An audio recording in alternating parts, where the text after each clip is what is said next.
With Phil stumbling drunkenly out of his bed, appearing in his head all the things he's wanting to be said. 90 minutes of Phil to Phil, with so much time to kill. He promised chill, but all he does instead is beg and shill. The streams online and straight away begins to whine, but all is fine as long as Shaz's benign and doesn't step out of line.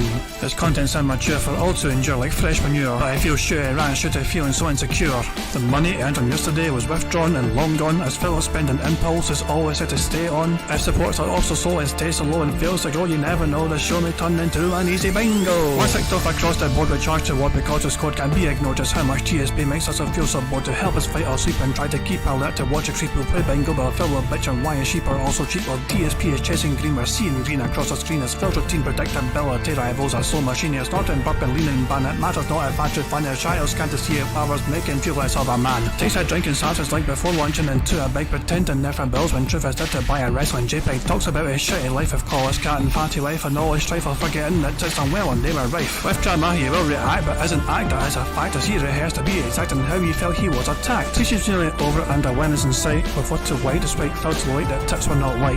We'll say alright it is okay and now it's time for Phil to play, but first he'll say that tips will help from being off the other day. And with those words we win again, it's never if but always when the game is won. Thanks to that we made it to the very end.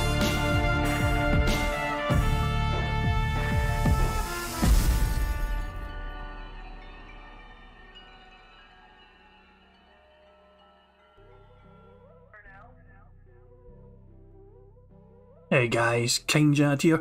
Welcome to DSP Bingo on the 11th of October 2022. It is a Tuesday and we are fresh off a rather exhilarating... Oh, for fuck's sake. 2 seconds. Fucking mute this fucking jackass and this stupid ass fucking music interrupting my fucking intro. Dickhead. So, as I was saying, we're fresh off a victorious bingo from Monday. Now, yesterday... Monday, of course, was a couple of things. It was Columbus Day in America. Not only that though, it was Canada's version of Thanksgiving. I don't know if it's literally just called Thanksgiving, like the same as, like, you know, the US kind of Thanksgiving is. Is it just called Thanksgiving in Canada? I'm not entirely sure. Regardless of that though, it was a long weekend for Canadians. It's basically just Thanksgiving for Canada. Cool stuff. And yeah, it was good stuff indeed. Dashy is asking who won bingo. Oh shit, 2 seconds guys, what was his fucking name? It was like Johnny something. Shit, what's his fucking other name? 2 seconds, I'll tell you who won bingo. 2 seconds. Johnny Chase. Johnny Chase won bingo, guys. So yeah. So Johnny Chase won the bingo, and he'll get his prize sorted out. He wants a Xbox gift card, so I'll get that sorted for him in due course. But he was the latest winner of the bingo. We got a full house yesterday, 25 out of 25. Happy times was had by all. In case I was wondering, I did add some of your names, even though you weren't here. Like Dashy and Prophet weren't here, for example, yesterday, but I threw their names into the list as potential winners. You didn't, you know, say the wheel didn't pick you, but you were on the list anyway, you know, so. It's not such as left out people. I tried to include as many names as I could. But a good old bit, you know, the winner for the bingo. But as it is, Johnny Chase won in the end. Had a couple of random fucking people turn up as well. I was like, hey, where's my name? And I'm like, who the fuck's this guy? Never seen this guy before in my life. And he's wanting to be a fucking winner for the bingo. I was like, who the fuck is this guy? Didn't know, hey, I've never seen this fucker before. He wants to win the fucking potential winner's card. It's like, it's unbelievable. Yeah, it is what it is. But we won bingo for the 3rd ever time only yesterday. So it was a good fucking day yesterday. And Prophet's saying the new PC fundraiser stream will happen Friday night. I don't need a new PC, everything's fine. In fact, thanks to you, Prophet, everything's fucking fine. Everything's fine, everything's working, everything's good because your wee fixes, so there's no new shit needed. But yeah, I'm looking forward to your recent videos upcoming, your wee recent projects you've got in mind for yourself to debunk Phil and embarrass Phil. Anyway guys, let's not waste any much time. Let's just get the bingo card picked immediately, and then I can talk to you guys about some of Phil's stupid ass fucking tweets and some of the funny responses to them. But first of all, let's pick our card for today.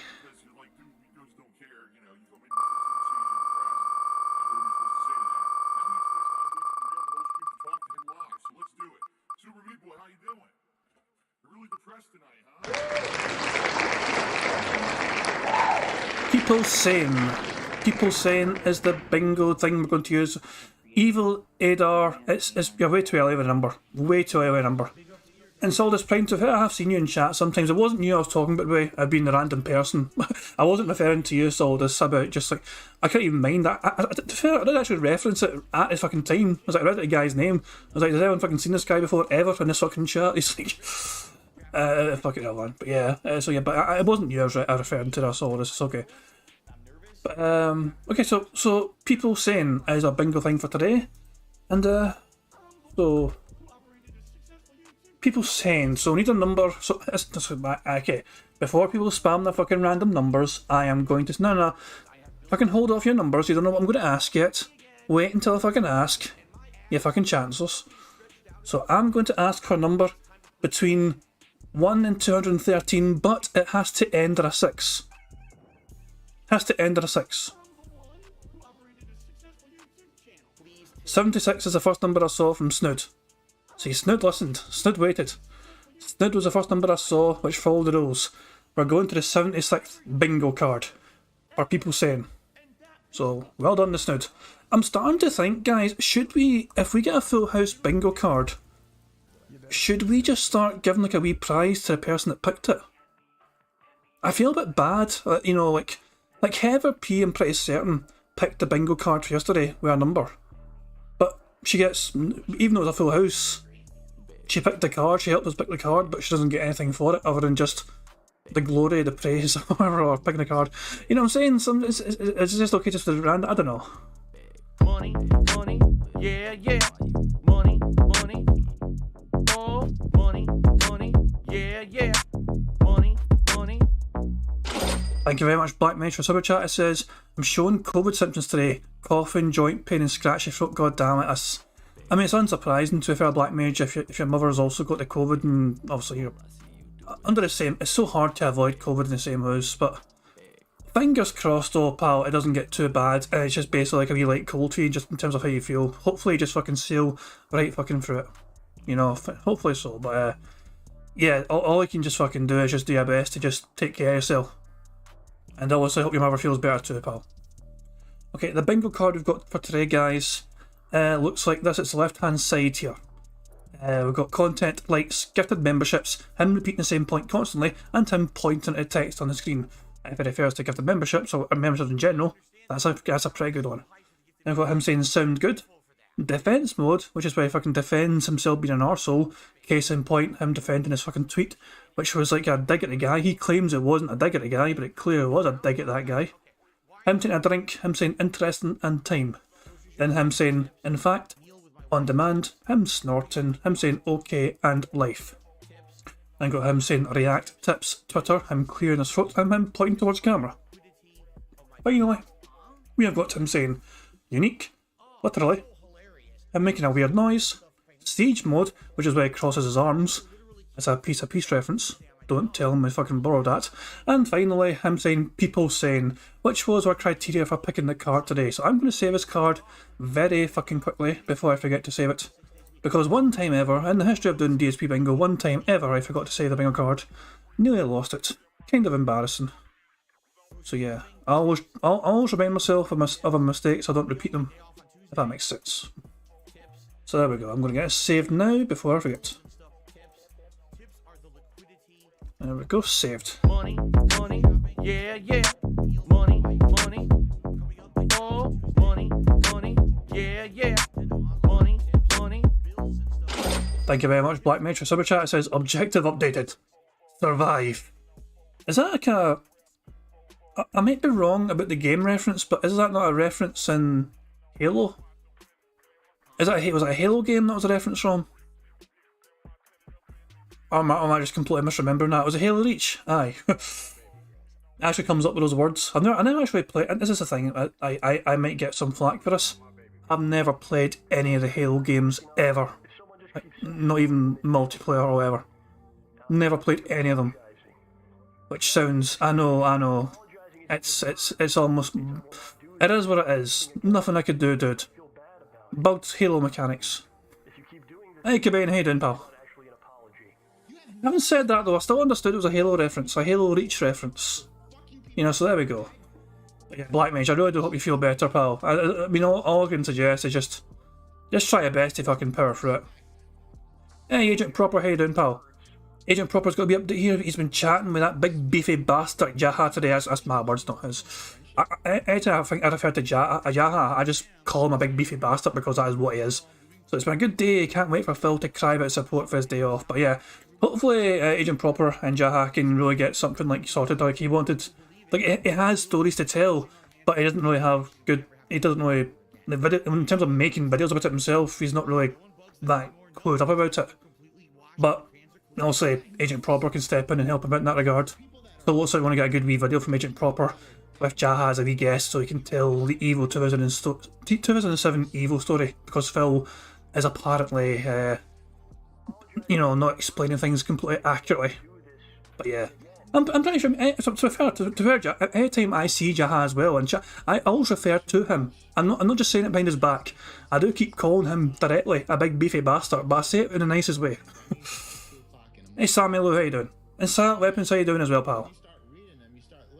Give me a second, I need to clear my throat, but I'm going to mute my microphone because I don't want to fucking make you guys suffer with hearing me fucking try and clear my fucking throat for 2 seconds. Anyway, fucking go. How hard was that to fucking mute your microphone so you can clear your fucking throat, Phil? Literally just a wee button click so I can clear my fucking throat. Easy as that. Nah, you fucking got to leave that shit unmuted so you can go fucking lean into the goddamn microphone and just do it directly fucking down people's ears. Jesus fucking Christ. Anyway, the bingo card's been saved. Fucking hooray for that. So yeah, we're waiting for Phil to go live. And he's just doing his usual shit, you know. He's like, hello, good morning, now let's get started. Hello, and all that shit. So, Phil last night was a salty wee bitch. In fact, throughout yesterday entirely, he was a salty wee bitch.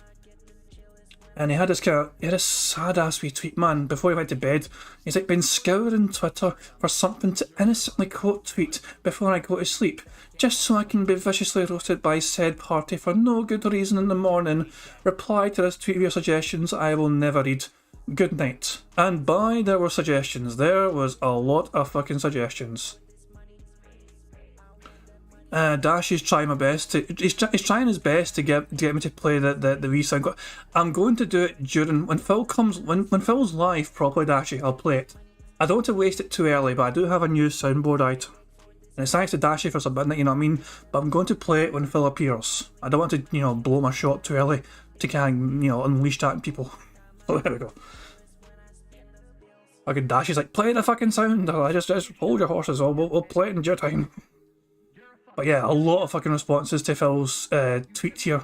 First of all, yeah, of course you turn on replies so you can further victimise yourself. Have a good night reading these, blocking people and responding to them.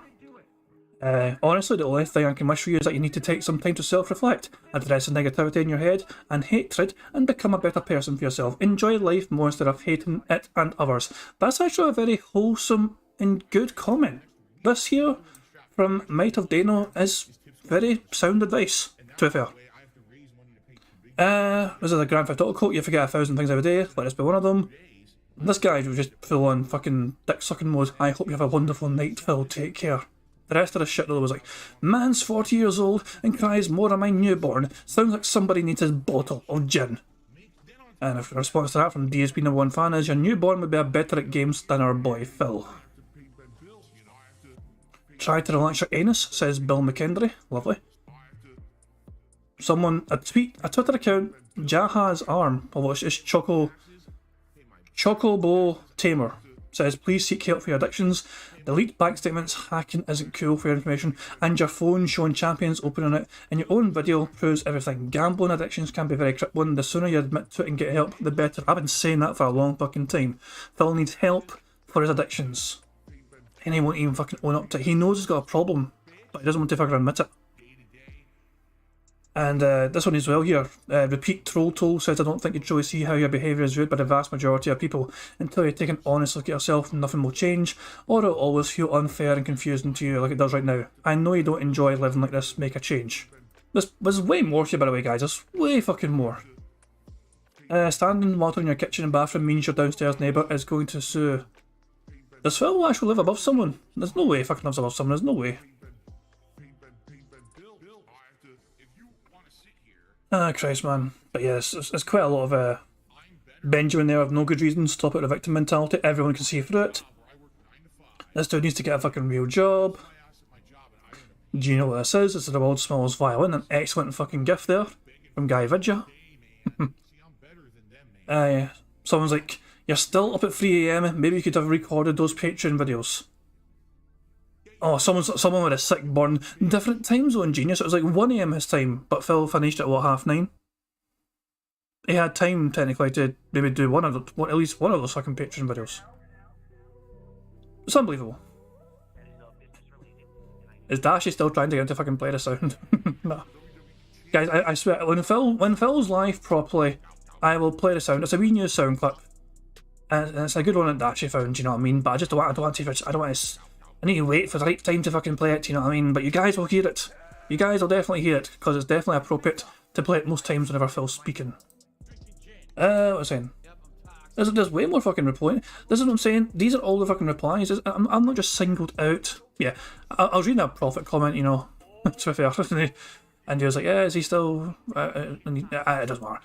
But as I'm saying, most of the replies, 80 replies to Phil's tweet, and almost all of them are fucking, like, the tractor ones.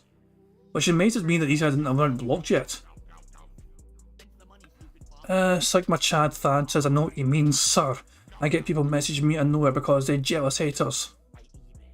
You just got to ignore the haters, sir. You're the best streamer there is. If it went for the haters, you'd still be an FGC legend and hero. That is definitely a fucking tongue-in-cheek. There's no way that's a genuine fucking account. My mouth overpowered with salt flavour.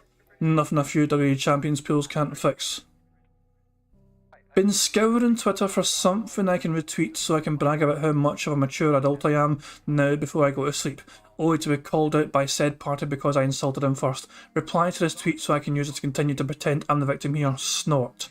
There's a great translation there from Jerkstore. Great fucking translation. Pig Roach here says, take a good look at yourself and try and see it. Try to look at your streams and compare them to the people that don't get hate. Do they beg? Are they toxic to our audience and insult them? Are they insanely lazy and lie all the time? This is what I'm saying. This was a gold mine of fucking just pure roasting the shit out of wee Phil. Phil's memberships have updated so far. He's dropped a few more. He's going to drop more throughout the day stream. He just won't know it yet. But he is due to lose 20 subs, guys. We've got it on the tracker here. Keep in mind that Phil got 20 odd subs gifted to him a month ago, exactly. In fact, we can see this if we click on this. Here we go. Here we go. This is on my launch here. The 11th of September. 11th September, never forget. 20 subs were gifted to him during the day stream. So, throughout this morning, Phil is going to drop below 500. That is, unless somebody comes in and gives him a massive amount of subs before that happens during the day stream.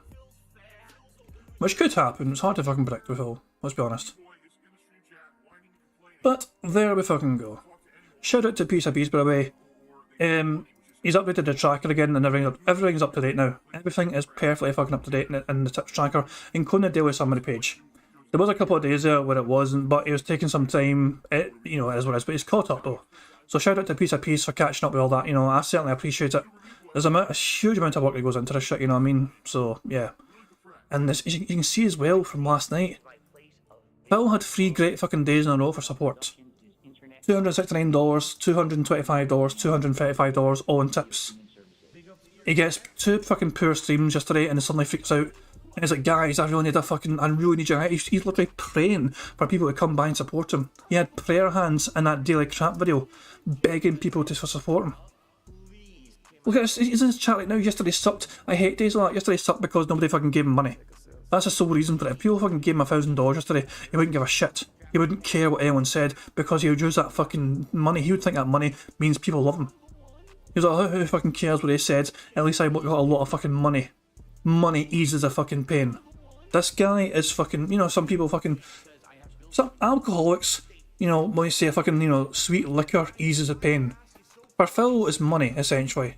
Sweet money eases his fucking pain, which he then immediately fucking spends in WWE Champions. Train, I refuse to accept that. Train saying they had the fastest code black ever yesterday. I thought the fastest code black happened more recently than that. I know Piece of Peace was live last night. I was fast asleep because it was like fucking 3 AM for those night streams, and I'm usually in bed by then for work. But yeah, I know for a fact though Phil had a code black happen before the stream before he even started the gameplay. One of the last games that Phil played at Piece of Peace streamed, there was a code black before gameplay began. So Train, are you trying to tell me before gameplay began again, he had a code black? If that's the case, then fuck me. Oh, Phil's going live. Shit, I am not even ready. Well, shit. I really should have got ready. I was too busy fucking blevin'. 2 seconds. Let's see if I can beat this race here. Let me unmute this. Hi, my name is. Hold on. My name is who? Okay, I should be fine. Taxi. Alright, okay, we're alright. Guys, you know the drill. Tag me in chat in case I miss anything on the bingo card. Good fucking luck, guys. Here we fucking go. Let's hope for another full house, 2 out of 2. Let's go. Good morning, everyone, and welcome to the Level 1 podcast, where we're busy having fun down here on Level 1. How is everyone doing today? Today is Tuesday, the 11th of October. Curious about something. Hold on. I guess I'll leave the filter on. That way I don't look like I got sunburn. Yeah, today's Tuesday, the 11th of October, 2022. Of course, I am DSP in the flesh. And welcome to a day that undoubtedly will be better than yesterday. I can't imagine how it wouldn't be. Yesterday was the day when, like, all the negative forces, right, conspired together. They all just, like, consolidated into one ball of crap. And I'm glad to be past that, because you have days like that in life, right? Days where, like, every possible thing goes wrong around you.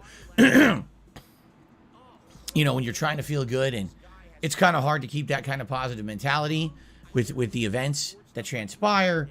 Not to say that today's going to be a perfect day or anything like that, but today will be a full day of streaming. Today originally was not supposed to be, but due to the unforeseen circumstances yesterday, I had to kind of change the schedule up this week, which I did not intend, and I don't like doing. I don't like changing things last minute, because as you guys know, since I became a full-time streamer over 5 years ago, I really hold myself to a standard a little different than a lot of other streamers. A lot of other streamers are just, willy-nilly, we'll just do whatever today. We'll turn on the stream and mess around whenever I feel like.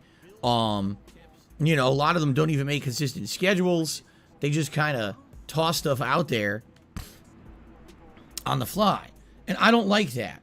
I like being someone who has a consistent schedule, someone who you can trust to be here certain set times, so you know exactly what's going on when, especially because I'm a variety streamer. You want to know what I'm doing each and every stream, because you don't know, it could be something different.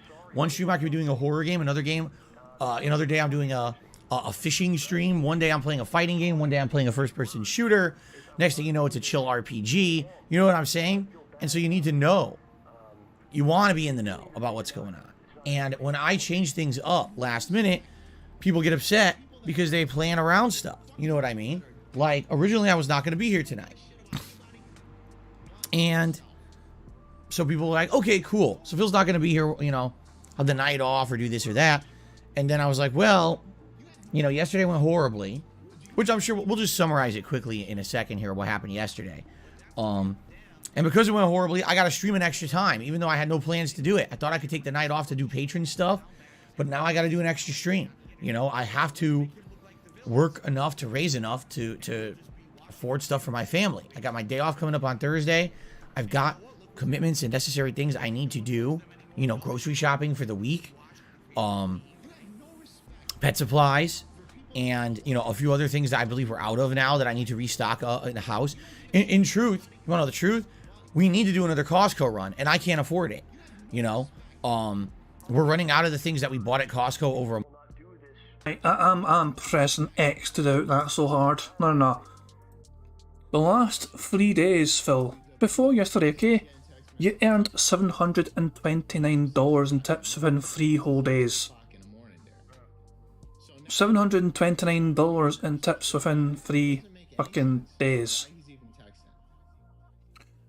Even if you count yesterday, so yesterday, Yesterday it was only $99. The day before that, 255 fucking bucks. Money, money, yeah, yeah. Money, money, oh, money, money, yeah, yeah. Money, money. Thank you very much, Black Mage, for Super Chat. It says, already been paid $200 for Patreon videos, by the way. It's better than that, Black Mage, by the way. It's 5 Patreon videos, which is $250 fucking dollars. That's $250 I got paid to him immediately to make these fucking videos that he never fucking bothered to put away. No, he's fucking spent that shit instantly. He doesn't fucking save money. He is terrible with fucking handling his finances. I will hold it. I'm not the greatest either. I'm not as bad as Phil. I don't fucking have like vices like I don't have any fucking gacha game addictions or some shit or whatever, but so I could definitely do better myself at managing money, but I'm not as bad as Phil Burnell is, for fuck's sake. That man is a fucking danger to himself. There's no other way to phrase it. He's a danger to himself and the people he's responsible for in his life. Because he is so fucking terrible with money. Okay, but yeah, it is what it is. But alright guys, good luck understanding what this means. So, DSP is torn between begging for tips or for members, haha. GIRFUY. So good luck trying to work out what that means. I'll let you guys have fun trying to work that out. A month ago, we bought like paper towels and paper plates and commodities. We're running low on some. So we need to go back, but I can't afford it.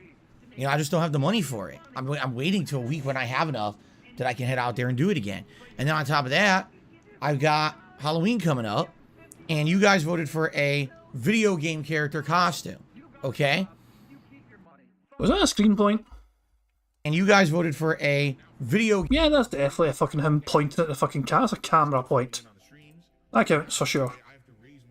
Game character costume, okay? So I have a lot to think about and like what I want to do, but I can't order anything right now. Like I couldn't go to the store and buy a costume or order a costume. I don't have the money for it. And this sucks to have that constraint, to not have freedom, because right now I'd like to just go right on Amazon and see what they got and pick something awesome. I can't do that,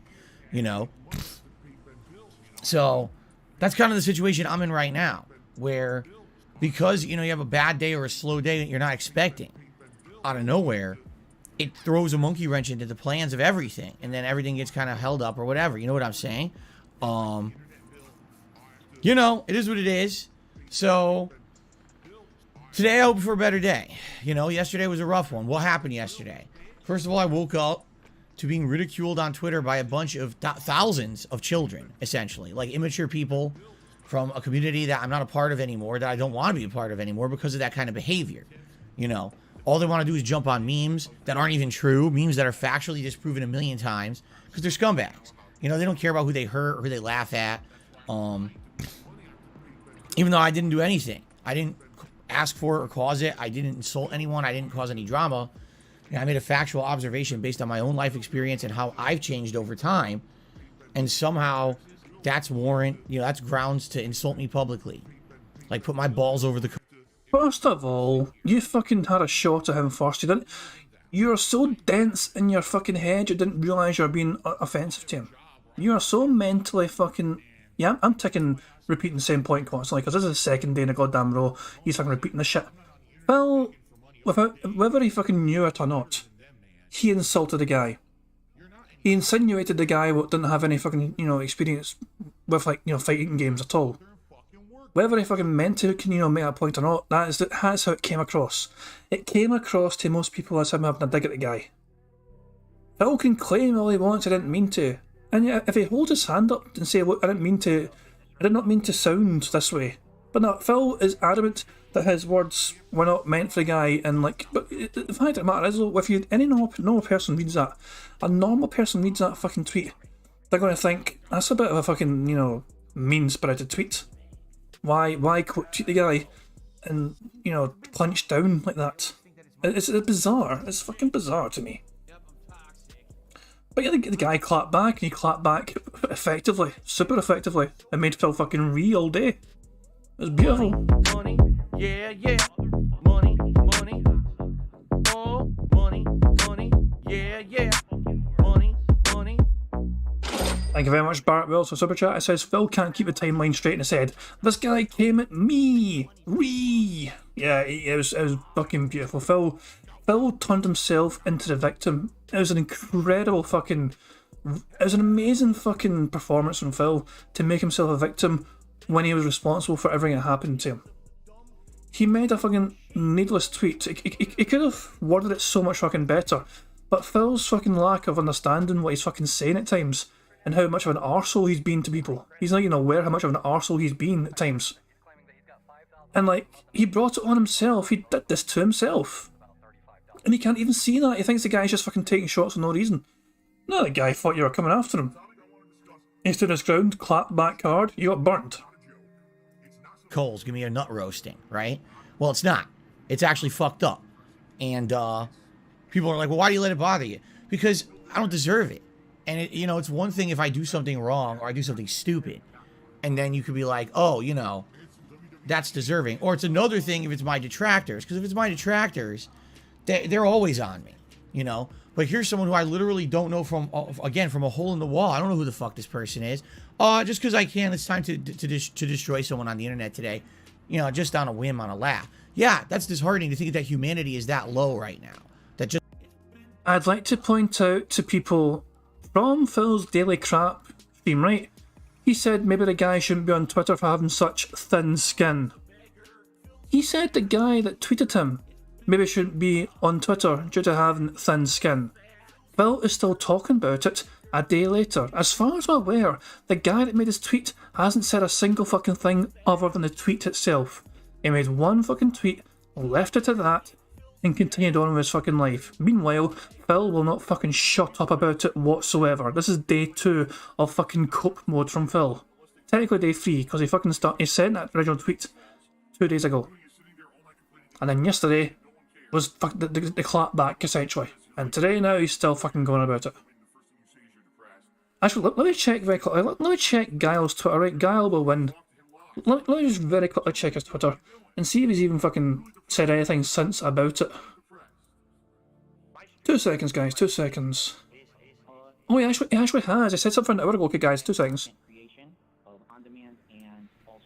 So, he says, I know I'm reaping what I sowed here, but I got the DSP tweet muted and want to clarify I'm not interested in any DSP follow-ups. My DMs and notifications are filled with dozens of DSP hate accounts, and that's just as unwanted as he is. Fighting game and arcade enjoyers are welcome, which is perfectly understandable, you know what I mean? I had a few in here had no fucking interest in getting sucked into the fucking detractor sphere side of things. The guy, didn't seem to want to have anything to do with that. He took a shot at Phil and that was essentially it. And, yeah, that was that. Fair enough. So the guy, there you go. He's set the record straight, guys. He doesn't want... personally, I've not reached out to... I don't know who else has reached out to the guy. At least in terms of trying to fucking get him involved and stuff, whatever. I certainly haven't. But he seems to make it fucking perfectly clear here. He's not interested in doing anything detractor related. He's just simply saying, that I said what I said and that's it. And it's some interesting comments as well. I always believe that people just make hating DSP a hobby are also just as weird as whatever DSP does. Initially, this tweet was drafted in a much meaner way. I know there's a lot of history there, and I opened the box up for this kind of stuff, but the amount of vitriol it's flooded my mentions is just as absurd and obsessive. The guy's not interested in fucking getting involved in the detractor side of things. I always say, let's just, respect that, you know what I mean? He made a tweet, he set Phil off, it's kind of fucking hilarious, and it is what it is, but he's obviously not wanting anything to do with the DSP side of things, even the detractor side of things. Phil's gonna just fucking keep reading and crying and bitching and whining about the guy non-stop. But he doesn't want anything to do with detractor. This would be this would probably counter Phil's argument, so. The guy is just literally saying, I don't want anything to do with DSP. I said what I had to say and I want to move on from it. So yeah. I mean, I cannot speak for anyone else. I can't tell anyone else what to do. But I would just simply encourage, respect his wishes. He doesn't want anything to do with DSP stuff. He said what he had to say and he's done with it. So, but do whatever you fucking feel like you have to do, guys. But I would say, leave the guy alone. He's that's what I'm saying. The guy's already fucking living rent free, and Phil said. Just because you can, you will just hurt someone. Just because you can get away with it. Wow, that's a really awesome feeling about mankind in general and the fighting game community as a whole. It's kind of like all that positivity that I built up over the weekend playing the Street Fighter 6 beta. finger snapped away in a heartbeat by the scumbags of that community, you know? And there's a lot of them. So that happens, and then what happens after that? Continuous negativity all day long. Overwatch 2, I play it for an hour. I'm having a good time. You guys are having a good time watching me. The momentum is there, and then the game dies. Can't play it for 2 hours. So now I got nothing to do. I do a little bit of Q&A, but, you know, people are upset. Well, I'm sorry. I wish the game worked. I wish Blizzard had their act together. They don't. This was, what, the 5th attempt of me trying to play the game? To the point where now I'm done with it. And I mean it, too. Like, I'm laying the law here. I'm absolutely not caring anymore. I'm not playing it again. Unless I'm absolutely been convinced by you guys that this thing has worked for weeks at a time with no problems, I'm not wasting another moment on that game. I like it, but it's not worth it. As someone who, again, prides himself on consistency in a schedule and someone who runs a business, they're not professional enough for me to waste my time on them anymore. You know, 1 time, 2 times, 3 times, 4, 5 times, and it still doesn't work is enough for me. Okay? So, again, if it decides to work, great. But, you know, I'm not doing it anymore. I'm not even putting it in my schedule. I'm done with that game. But what ended up happening was, with only 1 hour of gameplay instead of 3, people were very upset. They didn't want to see an hour of Q&A. So the stream ended up being an insanely low support stream when it's normally a daytime stream, when I rely on that to be my very supportive stream for the day. And usually it's the night stream that's supposed to be like the slower stream, right? But it ended up being slow because of that. And then my night stream of Disney Dreamlight Valley, you know, Disney Dreamlight Valley is hit or miss. It depends on who shows up, and it depends on the day. Some days there's a lot of support, some days there's not. Some days there's a lot of people, some days there's not. It really depends. Last night was kind of an okay stream where we had a good amount of people, but the support was quite slow, and then all of a sudden it picked up near the end.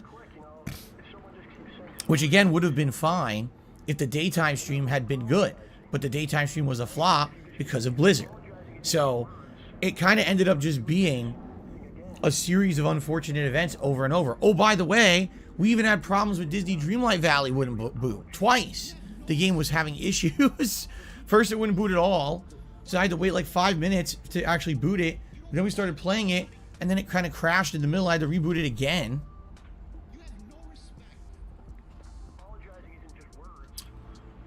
It was just out of control. It was like everything that could go wrong did go wrong yesterday, you know? So, yeah, it's disappointing, man. And I'm sorry about that. You know, I don't like being negative. I don't like having negative days like that. But it was just like thing after thing, you know, pile after pile of negativity on me, right? So the good news is I've had a good night's rest. I'm ready to come back today full force and apply myself positively to the day and hope for the best. Hope that today is a much better day than yesterday was. I can't foresee why it wouldn't be, because we're going to be playing things that absolutely will work, and it's some fan favorite stuff, and, you know, I'm excited for a day with no risk, basically, right? So, that being said, let's talk about it. What are we doing today? Because this is now a full day of streaming. It's not a half day like it was going to be. So we're starting off today with the continuation of The Evil Within. Now, I have an update in regards to the Evil Within playthrough, all right? First of all, I was curious, how long is the game? And how long did it actually take me to play this game originally when I played it many years ago? So I looked it up. My original playthrough was 89 parts. But in 2014, 8 years ago, my content creation method was very different. Most of my parts were anywhere between 9 to 13 minutes. There were a few parts that were longer, likely a few parts shorter, by accident, usually. But yeah, my parts were very short back then. So if you do the math on how long the original playthrough likely was... You don't need to do the math. There's a fucking website that you can actually put up. If you put a whole playlist URL into this, you know, website thing, it'll tell you exactly how long it'll take to watch everything together. I've used it before for determining things before, how long playlist lasts. There's a website out there that does it for you. It counts all the videos up together. Money, yeah, yeah. Money, money. Oh, money, money. Yeah, yeah. Money, money. Thank you very much, Australian Doom, for Super Chat. It says, this guy makes everything seem like he just stormed the beaches of Normandy. This is what I'm saying, Phil's a fucking master at fucking making his simplest, most mundane tasks sound like some sort of Herculean effort. he would fucking explain going down the stairs to refill his fucking water as some fucking gargantuan multi-step task where it involves fucking making sure it doesn't fucking fall down the fucking stairs and carefully navigating each and every single fucking step, all fucking 14 steps in his fucking home from the top level to the bottom level, left foot followed by the right foot, then carefully fucking putting his left foot along the narrower step as he fucking turns like, things like this though. He's fucking great at fucking dragging the shit out. And is this what I'm saying? It takes the most boring stories and it makes them even fucking more boring by adding extra fucking details to them which are not really necessary to tell a fucking story. Like, if I get a fucking drink, I'd be like, guys, I'll be back in a fucking second. I'm grabbing a bottle of fucking, beer from the fridge. That's it. I'm not going to go, guys, I have to fucking go to the fridge. I'm going to have to, I'll say hi to my partner and I'll pet my dog's head. He's a good dog and all that shit, and I'll talk to my dog and the dog will talk back because that's the fucking Phil's relationship with his fucking cat. They'll have conversations even though fucking Phil doesn't understand the fucking thing that Jasper's saying, you know what I'm saying? But this is what I'm saying though, he fucking takes these fucking stupid ass stories which don't need much explanation and he'll fucking just make them into the most... Because that's how empty is Phil's life that he has to fucking make... He tried to make anything interesting. He has to fucking make the most mundane shit interesting because his whole life is so empty and devoid of any actual fucking things happening in it that are worth fucking talking about. There is nothing of note that is actually interesting that happens in Phil Burnell's life. His personal life is so fucking boring and just filled up with just fucking waiting for the next stream. It goes in between him streaming and him playing WWE Champions. That's essentially it. During the week, Cat will play zero fucking part of that week usually. Apart from fucking making his dinner or some pish, man, Jesus Christ. But Phil's life is so fucking devoid of any actual fucking thing worth of note. This is why he fucking makes the most mundane shit tries to make it sound like it's not fucking mundane. It's quite fucking pathetic, but this is Phil Burnell. Anyway, I am going 1.25 speed. I don't want to fall too far fucking behind. Fuck that. It was probably around 22 hours long, okay? But if you compare that to today's playthrough, for example, where I am in the game right now, okay, and you compare that to how long it took me to get there, 8 years ago, I'm actually doing much better in this playthrough. And what I mean by that is we beat the girl boss, the spider boss. We went to the church courtyard. We fought the dual giant troll boss. We fought the dog boss, right? We escaped it. We're going further. I think we had just beaten the dog boss, right? If I remember correctly. And we're heading into the church now, okay? So if you compare this to my original run, this playthrough now, I'm at about 7 hours into the game to be where I am right now. And in my original playthrough, this was around the 9 to 10 hour mark because I had actually died a lot on certain bosses. It took longer. And, certain challenge areas were more challenging to be back then, like the sniper area that we just did last stream that I was complaining about. And I was like, man, this is very grindy. And it doesn't really fit the tone of a horror game to have this much grinding style combat, which is one of my criticisms of the game originally, is that it felt more like a bunch of grindy third-person combat rather than a lot of horror. So, I'm definitely doing better this time around, progress-wise. Being 7 hours in and where I am, I'm just about, I think today, we're going to get to that halfway point, okay? So, if I consistently play this game over the weekend, which is my plan, we should beat it in time for Plague Tale Requiem, or be like right at the end, in which case maybe we can throw in a random night stream to finish it up. So, allow me now to go through the schedule for the next week, so you guys know exactly what's going on, and go from there, okay? So here's the deal. Okay, here's the fucking deal. I'm going to... Okay, now, before I get into the fucking boring-ass schedule, Train, don't worry. I've got a new soundboard thing to share with you guys, and now's a good time to share it before Phil bores us all to fucking death. Shout out to Dashi for submitting this for me encoding the soundboard. Phil?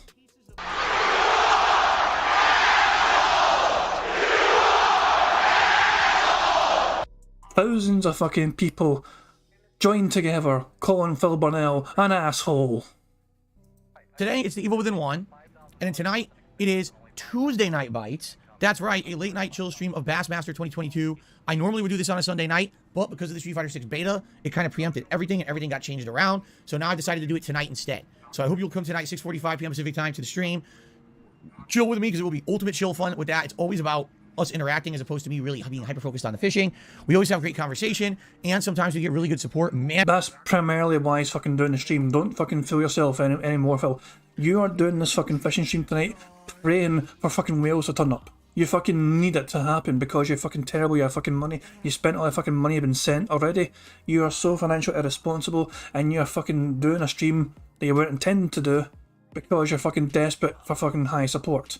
If you don't get fucking high support today, Phil, you're going to freak the fuck out and you're going to lash out at your fans. Phil, it's for me, it's actually really hard to see Phil not getting the support he requires. Because the alternative is a fucking full meltdown from him. It really is, because he freaked the fuck out yesterday due to this shit. He was fucking terrible yesterday, man. He was in full beg mode in that daily crap. So if he does not get the fucking support he feels he deserves today, it is going to be off the fucking, off the charts levels of fucking salt and copium happening. And would today be a great time for a rallying of support after yesterday being an incredibly underwhelming, disappointing day because of Overwatch? Today, if we could be hitting, the tip goals in particular, that would be great. That would really add an air of positivity and kind of, rejuvenation and refocus to the streams if we could do that, all right? So today, if you are going to support my streams in any way, if you could, please tip. I'm trying to raise funds for my day off on Thursday. I've got today and tomorrow left to do so. So thank you in advance to anyone who supports my streams in any way. Thank you in particular if you decide to go out of the way to tip. That would help me tremendously today, okay? Okay. Then tomorrow, it's going to be more Evil Within 1. Yes, I know originally I had said it was going to be Overwatch 2, but at this point, I just don't care anymore. And I mean it, like, I'm just not wasting time on it. I almost guarantee you if I play Overwatch 2 tomorrow, it's not going to work. So I've just had enough. I know that sounds paranoid. Like, wow, it feels really paranoid that if he decides to play the game, it won't work. Has that not happened? Like, literally, people told me all weekend long Overwatch 2 worked. I decided to play it Monday. It stops working live on my stream. You know what I'm saying?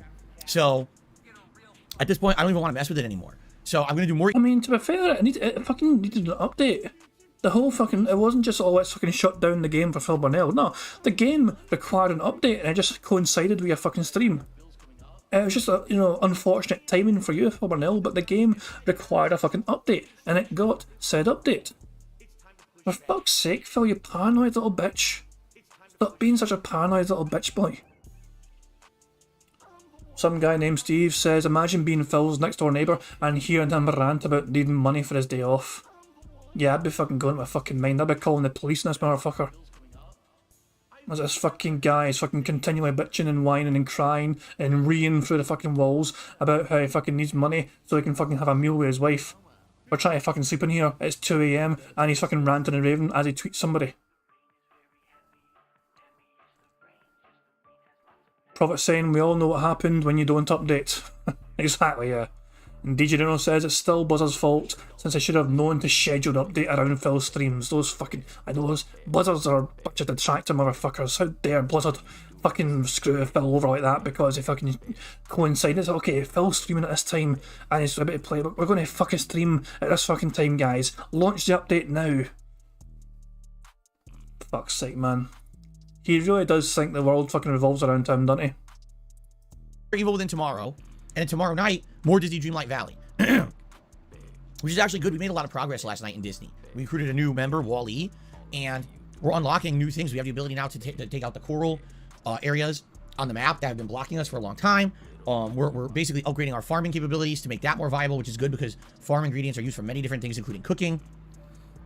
So it was a good stream, and I'm actually looking forward to more tomorrow. Hopefully more consistent progress because, Disney's a game that I've only been able to play like once a week. And by the way, soon I might only be able to play it once a week again with all the new releases coming out. So it's good to be able to play it twice in 1 week for a change, okay? So then I'm off on Thursday. Okay, when I come back on Friday, now the variety begins. Because Friday's first game is Scorn. Brand new game coming out on Game Pass. A game that got a lot of hype until people started actually playing it and saying, oh, it's not what we thought it was. Because originally people thought that Scorn was going to be like a very gory, visceral take on Doom. Apparently not. Apparently, yes, the game does have first-person combat, but it's actually more focused on puzzles. So I don't know how well that game will translate into a playthrough for us. Until I play it, I actually have no idea what it's going to be like, So that's why we're checking it out on Friday. I think it's going to be interesting to try out this game on Game Pass. If it's good, great, I'll keep playing it. And if not, we play it once we're bored. We don't have to do it ever again. That's the beauty of Game Pass, right? No risk, all reward. Then on Friday night... I mean, literally, Overwatch 2 was free. You can say what you want. In fact, technically, Overwatch 2 was more of a fucking bargain in Game Pass. You had to pay for Game Pass to begin with, Phil. You get a bunch of free games with it, yes, but you still have to pay for Game Pass in general. Overwatch 2 was free for everyone, wasn't it? On all platforms.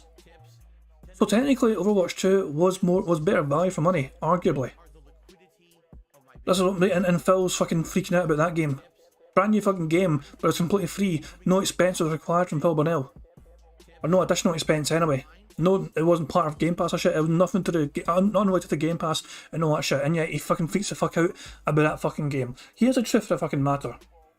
Overwatch 2, he was hoping would fucking bring in the butts back to fucking DSP game, and he was really fucking praying for people to fucking come flooding back to the channel. Brand new fucking game, Overwatch, yay. Fucking people are gonna love watching me play. You know, nah, they didn't give a fucking shit, Phil. We go to your fucking channel, we check out your fucking videos, we see the fucking views your videos fucking get. Yeah, sweet fuck all. Less than 200 fucking views for your Disney fucking shite. Snort schedule almost got 500. The daily crap over 1,000, but that's because there was so much fucking pathetic shit involved in that shit. That shit was so pathetic, I made a video on that daily crap. That's how fucking bad it was. He's not getting the views he thinks he should be getting for these fucking new games, and he's freaking the fuck out about it. Even Street Fighter didn't do that fucking great for him. It did okay for him, but it wasn't as good as he was hoping for. He thought it was because I'm a specially selected player for the beta, I'm hoping to get thousands of fucking views. So like, nah, you got fucking sweet fuck all really. 381 views, Street Fighter. That's from a day ago. That's fucking pathetic, Phil. So yeah. Make no fucking mistake about it, guys. His fucking main objection, his main complaint is the fact that he is not getting the fucking numbers he was expecting for these big games. The Street Fighter beta and Overwatch 2 and so on. There is no fucking like massive resurgence in DSP gaming because these big hype games are not actually bringing the people back like he was expecting. Chris Danks is saying only so much salt and bile people can take in from this horrible man. I agree. Friday Night Fights will return the Capcom Fighting Collection after a week away last week when I was playing Street Fighter 6. So I will be playing that and it should be fun. Hopefully we'll get some people. Maybe people will be reinvigorated to play Street Fighter after the Street Fighter 6 beta. I don't know. But that'll be Friday. Then Saturday, it is a special marathon. We're going to be reacting to the Rob Gavigan horror / macabre themed YouTube channel. I did this a few months ago. People liked it, but they were like, you know, it's kind of weird doing it in the middle of the summer. Wouldn't this be more appropriate to like the fall Halloween season?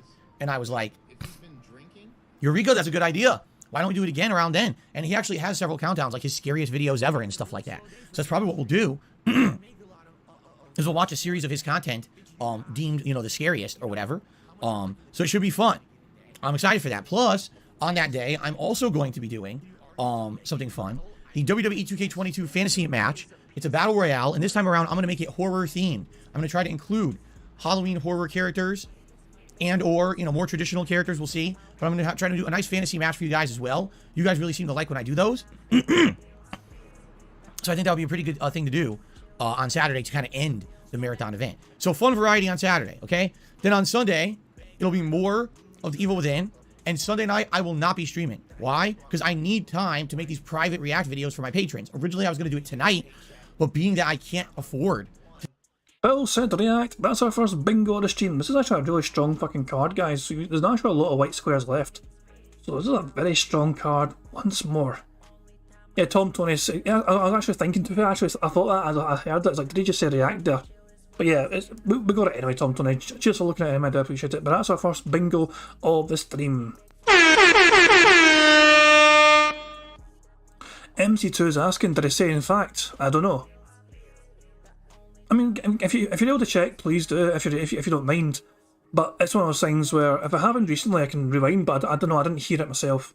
But then again, I'm a dumb bastard, I miss things sometimes. So, yeah, I'm just a piece of shit sometimes trying to keep track of this thing. It's hard for me sometimes.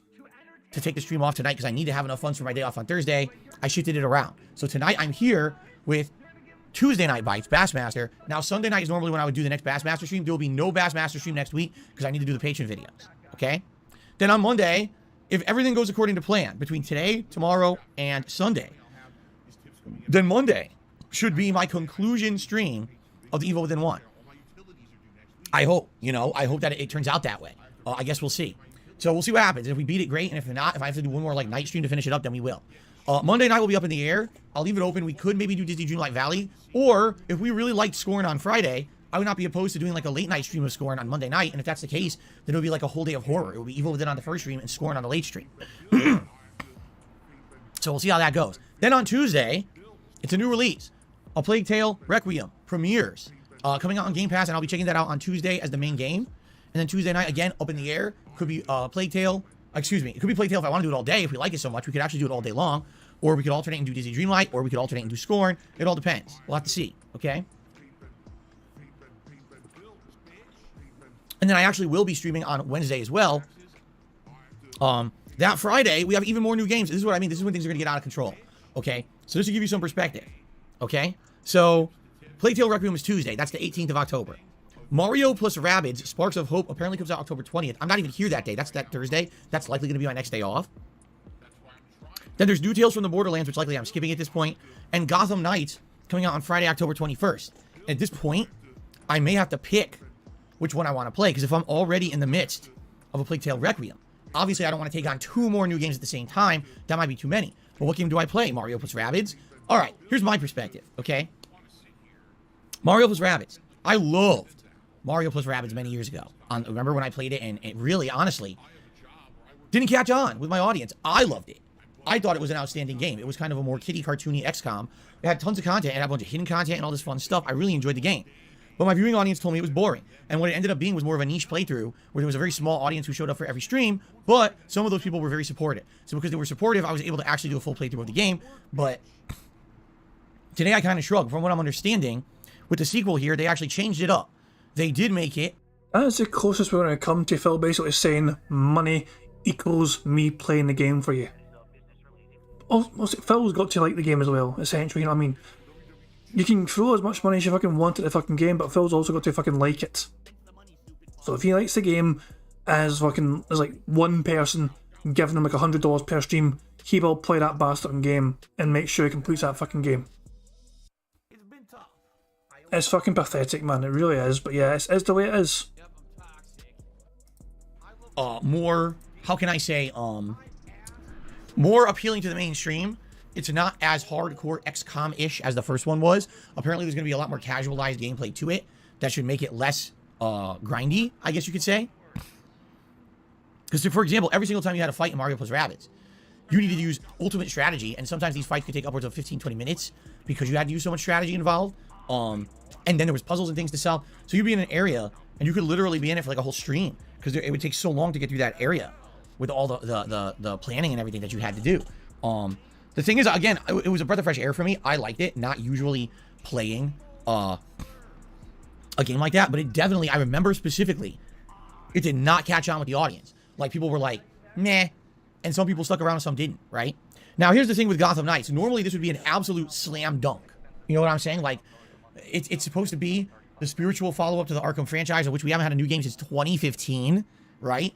7-year wait since we had anything Arkham-esque. And, you know, with 4 heroes to alternate between and all these villains, it sounds to me like this should work well, right? But I guess people are saying, nah. People are saying it's not looking that good. Some people who've got it early for journalistic purposes are essentially putting out game previews saying, meh, it's not that good. So here's the situation is we literally have a bunch of games coming out, but are any of them games that I should play, or which one would I play? You know what I'm saying? I am fucking sick to death of Phil's fucking webcam doing the autofocus thing. It keeps fucking blurring. Like, I'll fucking show you. I'll see if I can fucking show you an example. Some people who've got it early. They're there. He fucking leans towards the fucking microphone, which causes fucking like focus to go weird, like that. You know, it's like I don't know. It's like some kind of strange, weird autofocus thing because he's moving towards the fucking camera because he's fucking fidgeting in his fucking seat all the fucking time. It's so fucking annoying. And this is the thing. I don't know if it's him moving or is it a combination of Phil moving about like crazy towards his camera back and forth, and also the fucking lamp in the background. I think it's a combination of both factors here. That fucking light in the background, which is so fucking like flashing all the fucking time, it goes from quite bright to not as bright, not as shit, as well as Phil leaning in. It's unbelievably jarring and off-putting. That's literally the only. It really is so frustrating. Prophet says he needs to install G-Hub and disable the key feature. Well, that's too much effort for Phil. You can't expect him to do all that shit, man. That require him going to a website, clicking, you know, install, and then clicking all the things to install it. No, that's too much effort for Phil Burnell. He'll need to hire a specialist to come out and do it for him. Andrew says, he said people saying like 20 seconds ago. Let's go back a minute and see. Fuck it. Playing a game like that, but it definitely, I remember specifically, it did not catch on with the audience. Like, people were like, nah, and some people stuck around and some didn't, right? He didn't say it there. He came close to saying it, but didn't say it there. Now, here's the thing with Gotham Knights. Normally, this would be an absolute slam dunk. You know what I'm saying? Like, you know what I'm saying, okay? It's supposed to be the spiritual follow-up to the Arkham franchise, of which we haven't had a new game since 2015, right? 7-year wait since we had anything Arkham-esque. Hey, Ravens Dolphins in the chat. Rise and shine, motherfucker. Hope you had a good sleep, pal. I'm actually giving him a wrench. I'm giving Raven a big fucking fancy wrench. There we go. Raven's got his own wee wrench to fucking smack you fuckers over the head with. There we go. And, with 4 heroes to alternate between and all these villains, it sounds to me like this should work well, right? But I guess people are saying, nah. People are saying, okay, fair enough. Andrew is a great spot, Andrew. Andrew said, he said he heard people are saying. And there we go. Well done, Andrew. Shout out to Andrew for spotting that. We're going to tick that, and that is another bingo on the fucking card. Fucking Yaldi. It's not looking that good. Some people who've got it early, for journalistic purposes, are essentially putting out game previews saying, meh, it's not that good. So here's the situation is we literally have a bunch of games coming out, but are any of them games that I should play, or which one would I play? You know what I'm saying? I don't know. I think that checking out Scorn, that makes sense. Whether we continue to play or not, I don't know, but it makes sense to check it out. Plague Tale Requiem, I loved Plague Tale Innocence. I think this one's going to be more the same, if not even better, with even better graphics. I think it's going to be a slam dunk amazing game. I feel that way. But outside of that, I don't know what to do for that whole week in between. What game or games, right, should I be playing? I'm not sure, okay? The week after is crazy. Resident Evil 8 DLC on October 28th, that's a Friday. The same day as Call of Duty Modern Warfare 2, the same day as Bayonetta 3. It's like, wait, what? Yeah, it's insane. And then, by the way, on Halloween, I thought he was skipping Bayonetta 3. I was sure he was skipping that game because of bibs. I'm doing my Halloween Horror Marathon. So, by the way, I should reiterate, if you have not yet nominated games for the Halloween event, what are you waiting for? Because here's what's going to happen.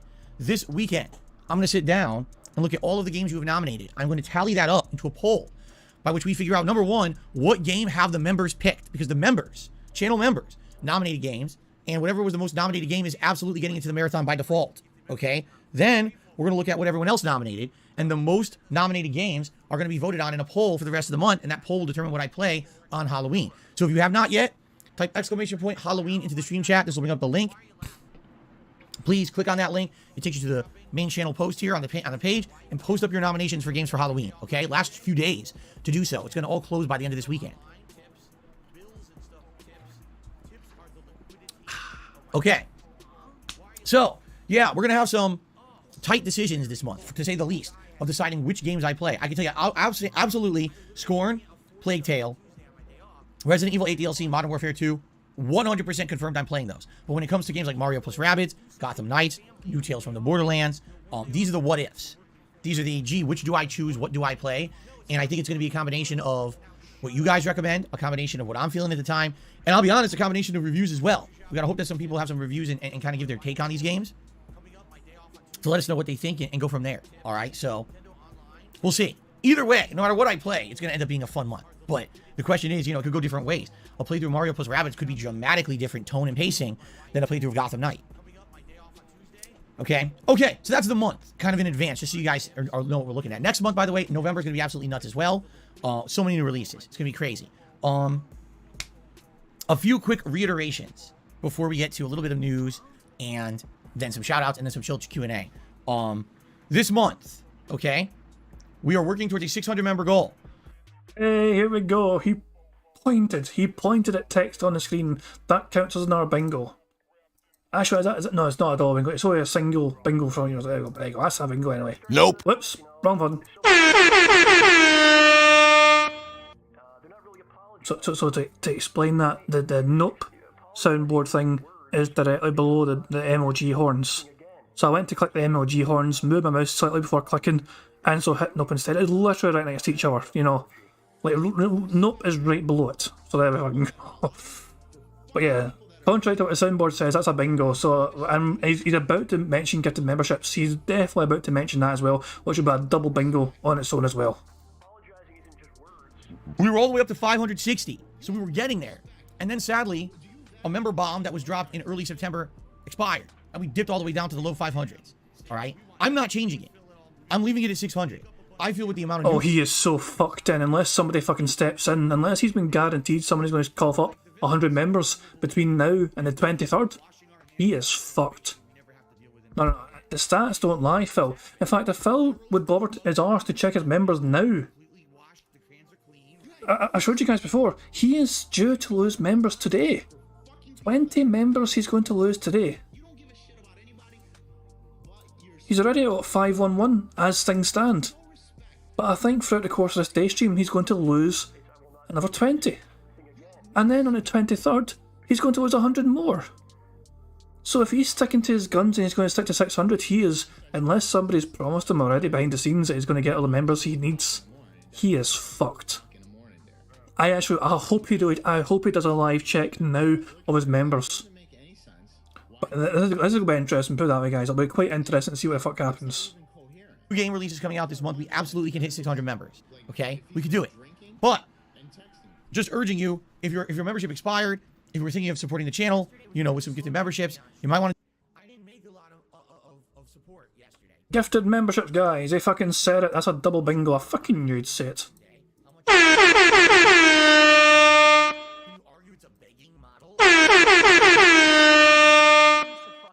We are 5 away from another full house. This could be consecutive back-to-back full houses. It could happen, guys. I'm going to do it sooner rather than later because I know for a fact we did have a member bomb at the end of September to hit the Halloween goal, and that's going to expire.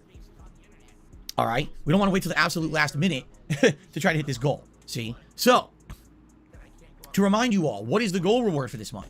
It is the first ever DSP's Black Friday Ad Apocalypse Spectacular event. If we hit the goal of 600 members, I'll be doing a marathon on Black Friday. That is the day after Thanksgiving. So essentially, it's near the end of November. During this day, I will be reacting to advertisements, classic ones from the 80s and 90s, like the old-time toys and action figures, television shows, movies, and things like that. But also, I want to react to some international ads that are like jaw-droppingly shocking, okay? And the thing is, you guys will be able to actually submit your own suggestions for this. You would be able to come and say, hey, here's an ad on YouTube, check it out, and post it up. And then I would review it and see if it's something that I want to do. And what I'm going to probably do is build a big playlist of ads to watch and react to during the special marathon event, okay? Never did anything like this before. Never. But people have apparently been doing this for years on the internet. People absolutely love it. So it's something that sounds like it's right up my alley, especially because I grew up in the 80s and 90s, and I can be reacting to things that I actually saw on TV when I was a kid. You know what I'm saying? So there you go. Please consider becoming a member or getting a membership. I appreciate anyone who does support the channel in any way. You know, this week in particular, tips are the most important, so I have enough for my day off on Thursday. But, yeah, the members goal is pretty important, and it would be great if we could absolutely get some more members, okay? Outside of that, I'm just trying to think of, like, housekeeping stuff. If there's anything else to talk about right now. Remember, if you tip $8 or more in one go, you can ask the Magic 8... Get to fuck with your fucking shitey 8-ball scam. Is my 8-ball working? Let's see if my 8-ball's fucking working. I've tested it in my chat. 8-ball, you a bitch. My 8-ball sometimes acts like it's awake and sometimes it just doesn't bother its arse. But hey, it's free. I don't fucking charge you guys for the 8-ball at least. It's not as like you're fucking sending me something and it's like, I just ignore what you send. So yeah, at least my fucking 8-ball is fucking, you know, temperamental as it is. At least it doesn't cost you anything other than your patience. Bill's charging fuckers $8 just to fucking shake his wee 8-ball about. Ball the question. So here we go. Magic 8-ball. Will today be a better day than yesterday's awful bad day? Outlook, good. Cool. The outlook is good. Shout out to Dutch, who remember was the person who gave me that care package last month with the Magic 8-ball. And I just want to say shout out to Dutch because a lot of the stuff that he gave me, Jasper's really enjoying. He actually gave some cat toys and cat treats and things like that. Jasper loves them. You know, he's actually been playing with them. He gave us a bag of extreme catnip. And we're like, what's extreme catnip? So we gave it to Jasper, he was completely zonked. He was acting weird. He was just, you know what I mean, like doing things that normally he wouldn't do, completely out of behaviors for him. Like, for example, in our living room, we basically have like a folding table. It's literally like a little folding card table. I have one right here next to me in my office. So we have a table just like that. Here. See it? It's a folding card table made of wood. So we have one just like that in the living room. And on it, we have coasters. We put our drinks there. My wife has the controllers for the television and stuff are there. You know, we have stuff there. Jasper gets so high on this extreme catnip, he jumps on the table, which he's never done before. And he starts knocking shit over. We're like, no, Jasper, you never behave like this. What are you doing? But that's what catnip does. It kind of zonks out a cat and makes him act kind of weird. Then he would take the catnip and spread it all over the house. And then he would roll all over it, like all over the floor and everything. It's like a big mess. We're like, oh, God. But anyway, Dutch, if you're watching, thank you. You know, the care package that you sent, you know, very appreciated. Helped out a lot around here. As you can see, there's things that are added to the setup, like the Nosferatu action figure, the Magic 8 Ball, the stuff for Jasper. Really appreciated. Thank you for that. Okay. Anyway. By the way, I guess I should preface this. If you ever would like to donate anything to the stream or anything like that, here's how you go about it. Email me at darksidephil@hotmail.com. Tell me exactly what you're planning on. All right, give me your ideas. If it's something that I'm interested in, or it sounds like something that could be helpful, I'll let you know. I'll agree to it. Please do not just send something here. If I get something with no advance notice and I don't know what it is, it goes right in the trash. All right? Because I hate to say it, yeah, over the years, there's been some pretty malicious, fucked up people who try to do fucked up things. And I can't just have shit just come into the house. I can't. If it does and I don't recognize it, I didn't know it was coming, I'm sorry. Even if it's fucking a pot of gold, it's going in the trash. I don't know what it is. I have to be safe with my family. Okay?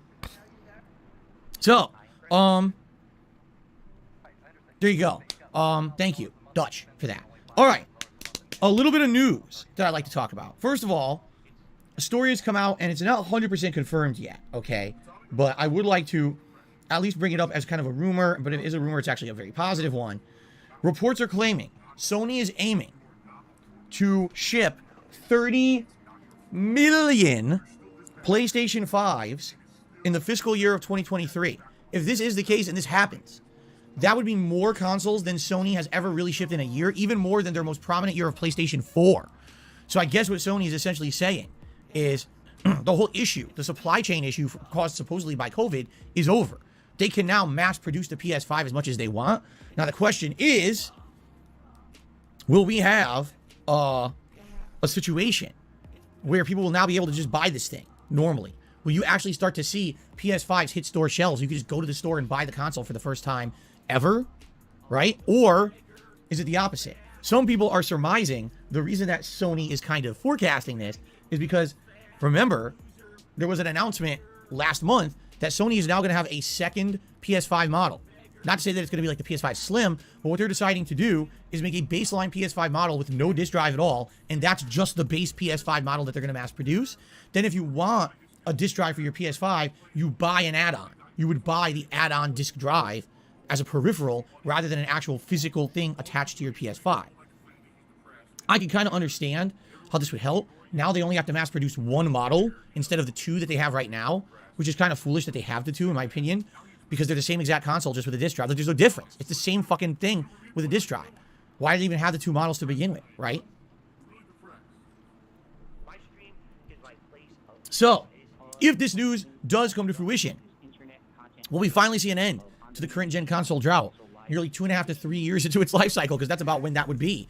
You know, right now we're about to hit the 2-year mark, but we're talking about almost getting into the year 3, and people still can't buy a PS5 or an Xbox Series X if they want. They have to sit on a waiting list, or, you know what I mean? That's pretty insane to think that in this day and age, a consumer-based society, you can't just buy what you want.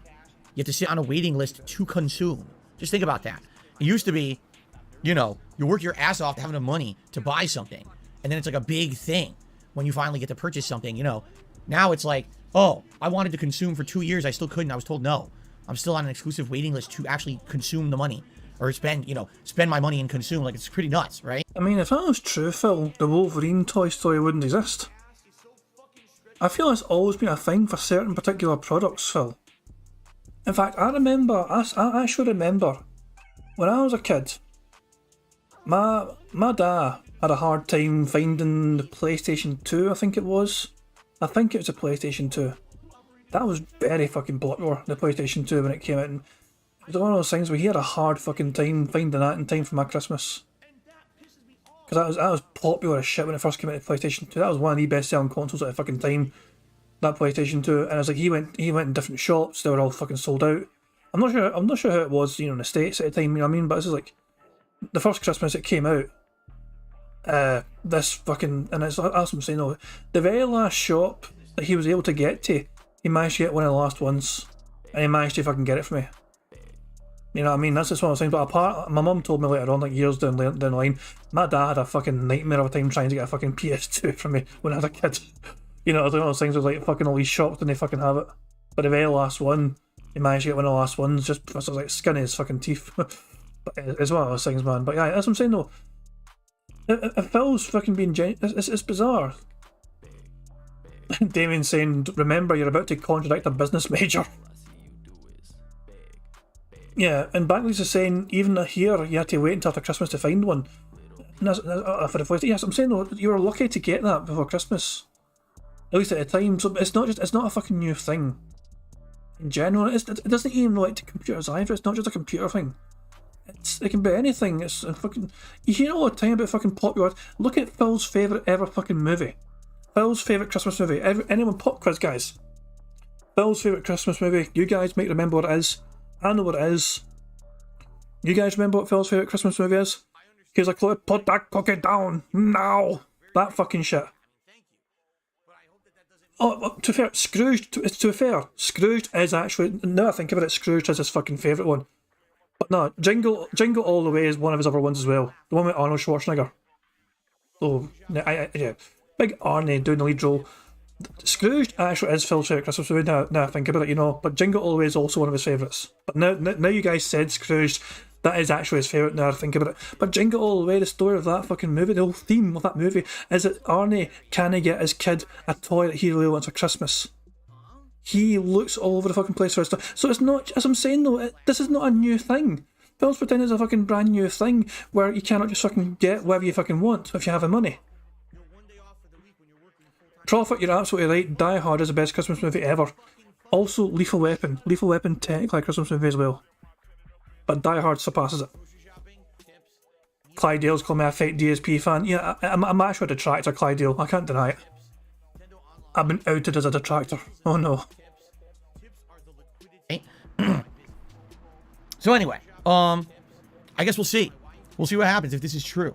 All right. The only other thing that I have to talk about today before we get to shout-outs, because there's a few contributions to shout out before we get to like Q&A and stuff. So after the events of yesterday and the really nasty treatment that I got on Twitter for literally no good reason, just someone deciding to be a scumbag to me who I don't even know, I decided to do something funny. Basically, it was bait, and people are so gullible and stupid that they fell for it. So last night, I was about to go to sleep.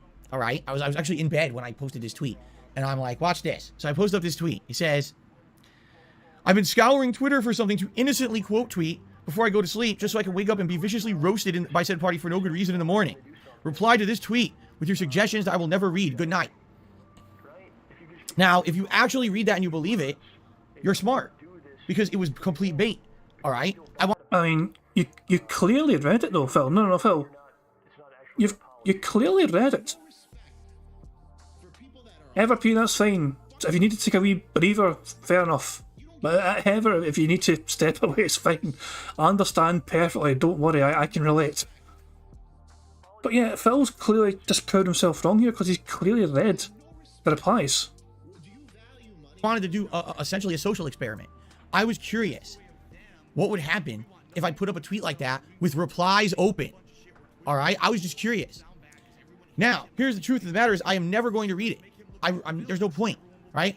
Obviously, it was open-ended on it for a reason. I set it up like that as a trap. But he doesn't understand. So, no, for all Phil knows then, every single fucking reply could have been very supportive.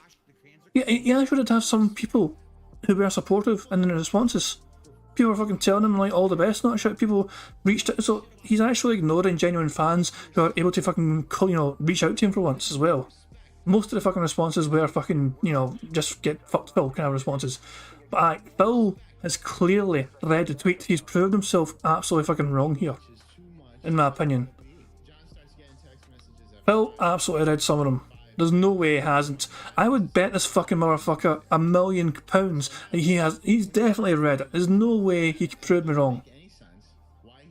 Psycho Dad says Batman Returns is the best Christmas movie. Is that the one with fucking George Clooney? Fuck no. Essentially, okay? So, as of this morning, 9 hours after the post of that tweet, there were 87 comments. Now, literally, I said in the tweet, reply to this tweet with your suggestions that I will never read. And I am never going to read them. I refuse. There was no point, because I know anyone who basically replied to that tweet is going to be an insulting negative jerk. That was kind of the point, right? But I was just curious, like, how many people would actually respond? And yeah, that was a lot.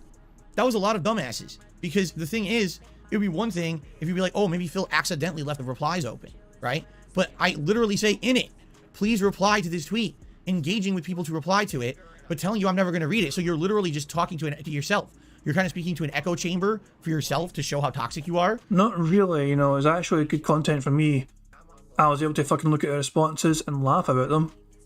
Because, you know, it's other people can get a laugh at it. So it's not just because they're doing it for themselves. People are posting these responses just not because they get a laugh out of it, because other people get a laugh out of it, because other people get to see the responses as well. And other people get to get entertained by said responses. Phil, you think you've got a W here, but it's still a big L for you, pal. It's still a big, massive fucking L as usual.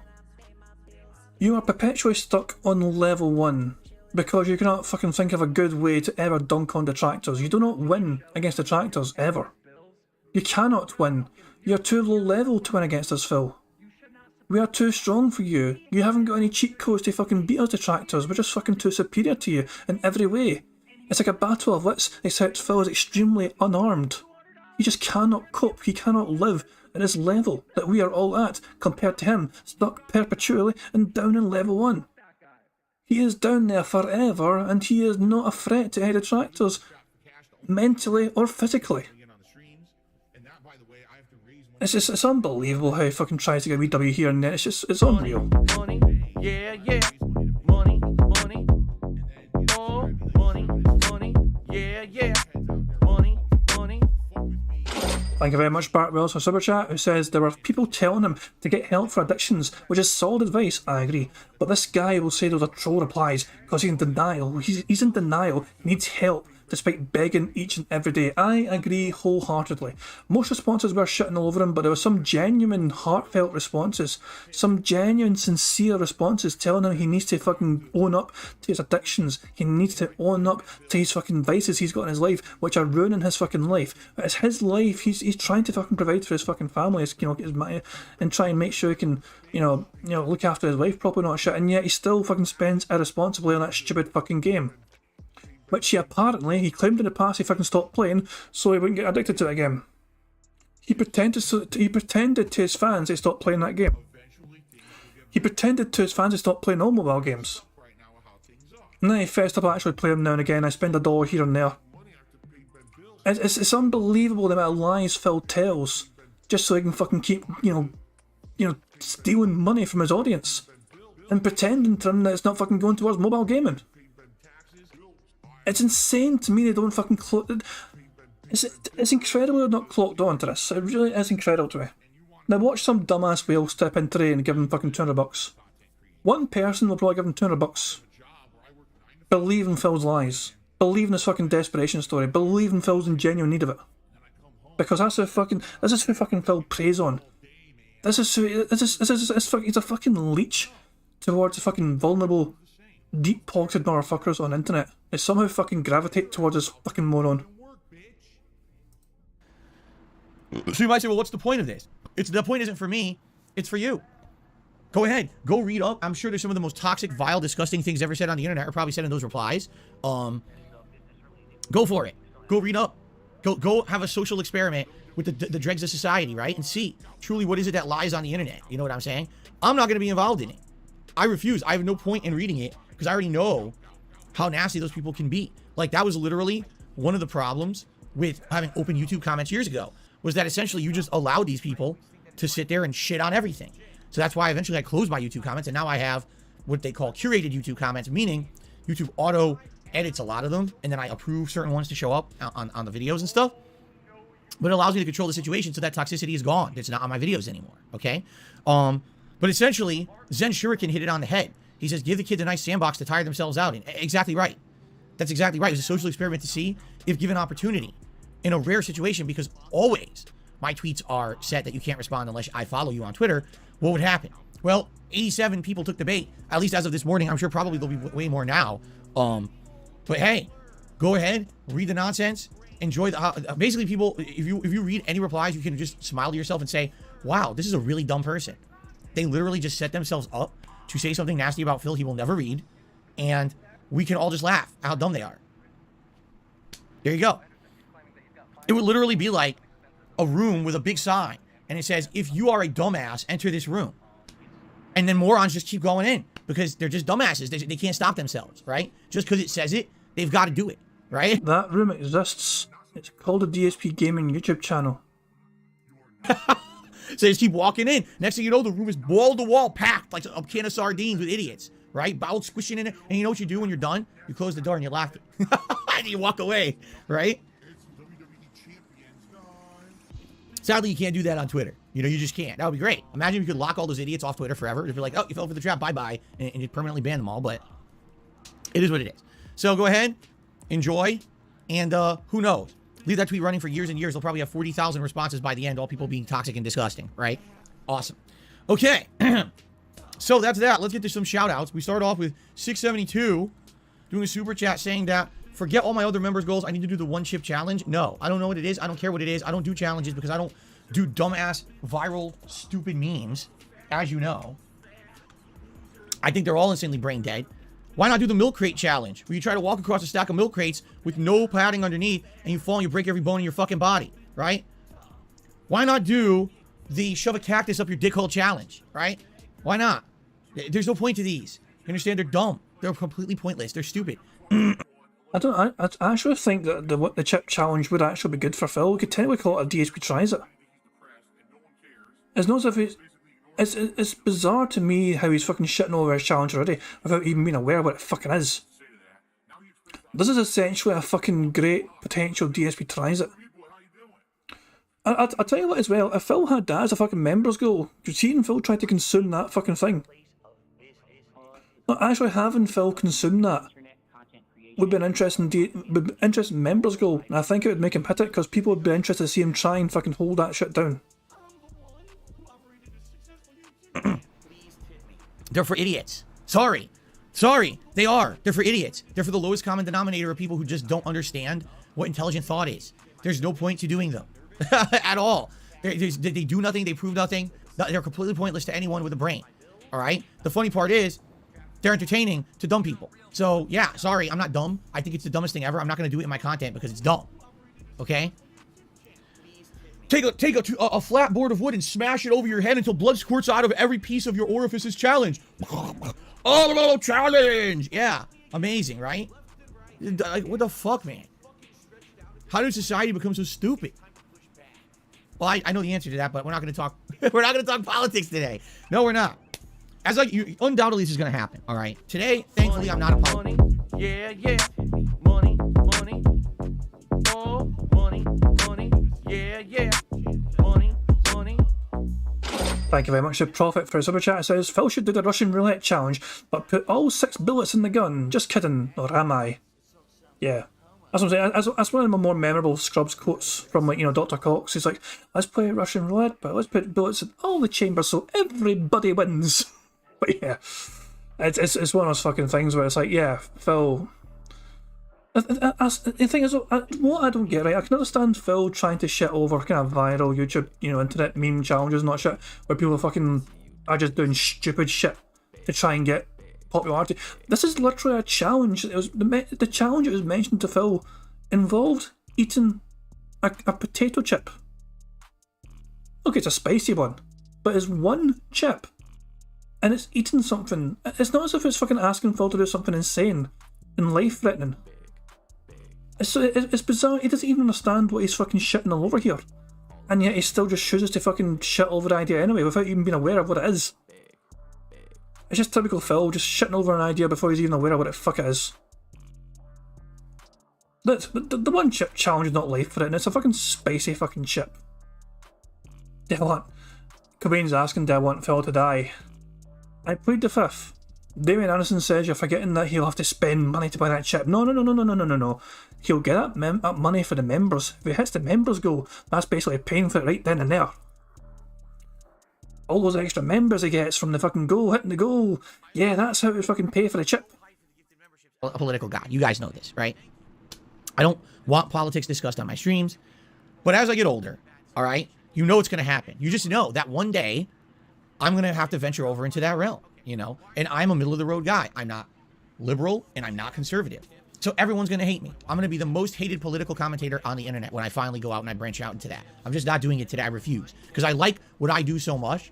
I like games. I like chilling with you guys and having fun, relaxing stuff. I feel like once I finally delve into that realm, that's going to be the end of that. You know what I'm saying? Like, undoubtedly, the day that I decide to start political stuff, I do a political show or I start a political channel, once I start it, all the attention on me on the internet is going to go to that. You know what I'm saying? All of that. And I just hate to say it, but I don't want that to overshadow everything I'm doing today. I like what I do today too much. I feel like what I do today has enough meaning that people wouldn't want to see it just go away or be overshadowed by drama. Here's an idea, Phil, for you. Here's a fucking $1 million idea for you, potentially. Why don't you do a fucking political show, but do it incognito? Don't have your fucking camera on. Don't call yourself Darkside Phil. Have a different name. Launch a politics show and see how many people you can fucking get to see agreeing or disagreeing with your political viewpoints without knowing it's actually DSP saying them. That way you can keep two entities separate. Sure, it might not take too long to figure out it's actually DSP on this fucking other channel, but how about that for an idea, Phil? Try and do a fucking incognito political show. A completely different YouTube channel. Without any DSP branding whatsoever, no fucking camera. It's just you fucking snorting non-stop where you fucking talk about Obama and Bush and Trump and you know, fucking Biden and all that shit and all this fucking nonsense. Get all your fucking political points out there. And I'll see how fucking popular you can be with your political points of view without having the DSP tag hovering over your tiny empty little fucking gin-addled brain. Nah, Phil's too much of a fucking bitch to try that. So I'm not, that's what I mean. Eventually, right? I think it's going to go there. I think undoubtedly it's where it's destined to go as I get older. I think that happens with everyone as they get older. They get older, they get wiser, they get more experience under their belt, and then they want to talk about their life experiences in regards to politics and things like that, right?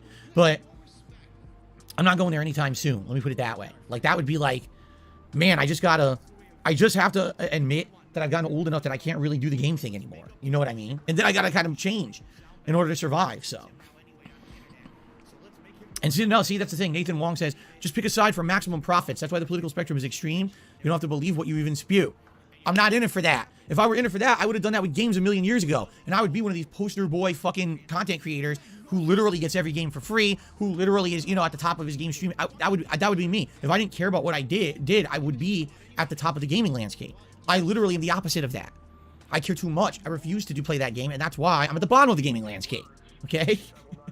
Okay, so 672 takes to the super chat. Hold on, I'm going to blow my nose quick because I feel like I'm about to sneeze. And then we got some tips to shout out. Oh, man, I don't want to sneeze. I made that mistake the other day.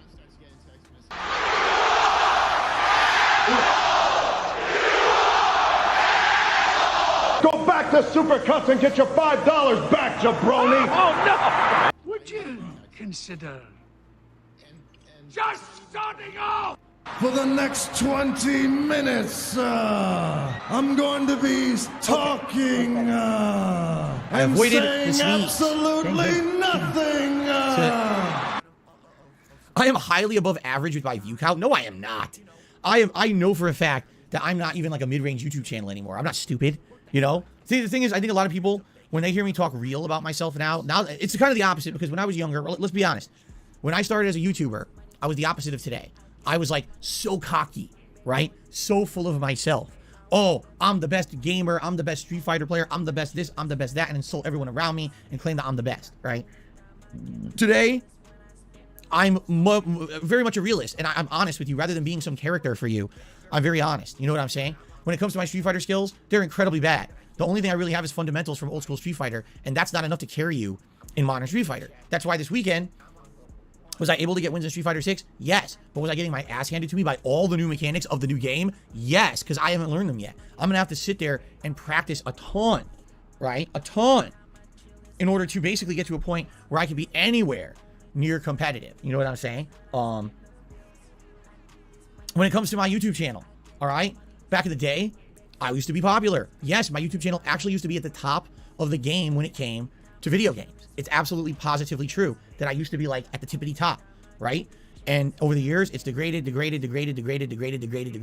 Now I'm at the bottom, man. Most people who start a new YouTube channel for gaming and they get a little bit of popularity actually get more attention and views than I do on my channel that's been around for 12 years. I'm not stupid. Why would I lie about that, right? Why would I even try to sugarcoat it? But the thing is that I'm a different kind of content. There's content for the masses and there's content for a curated audience.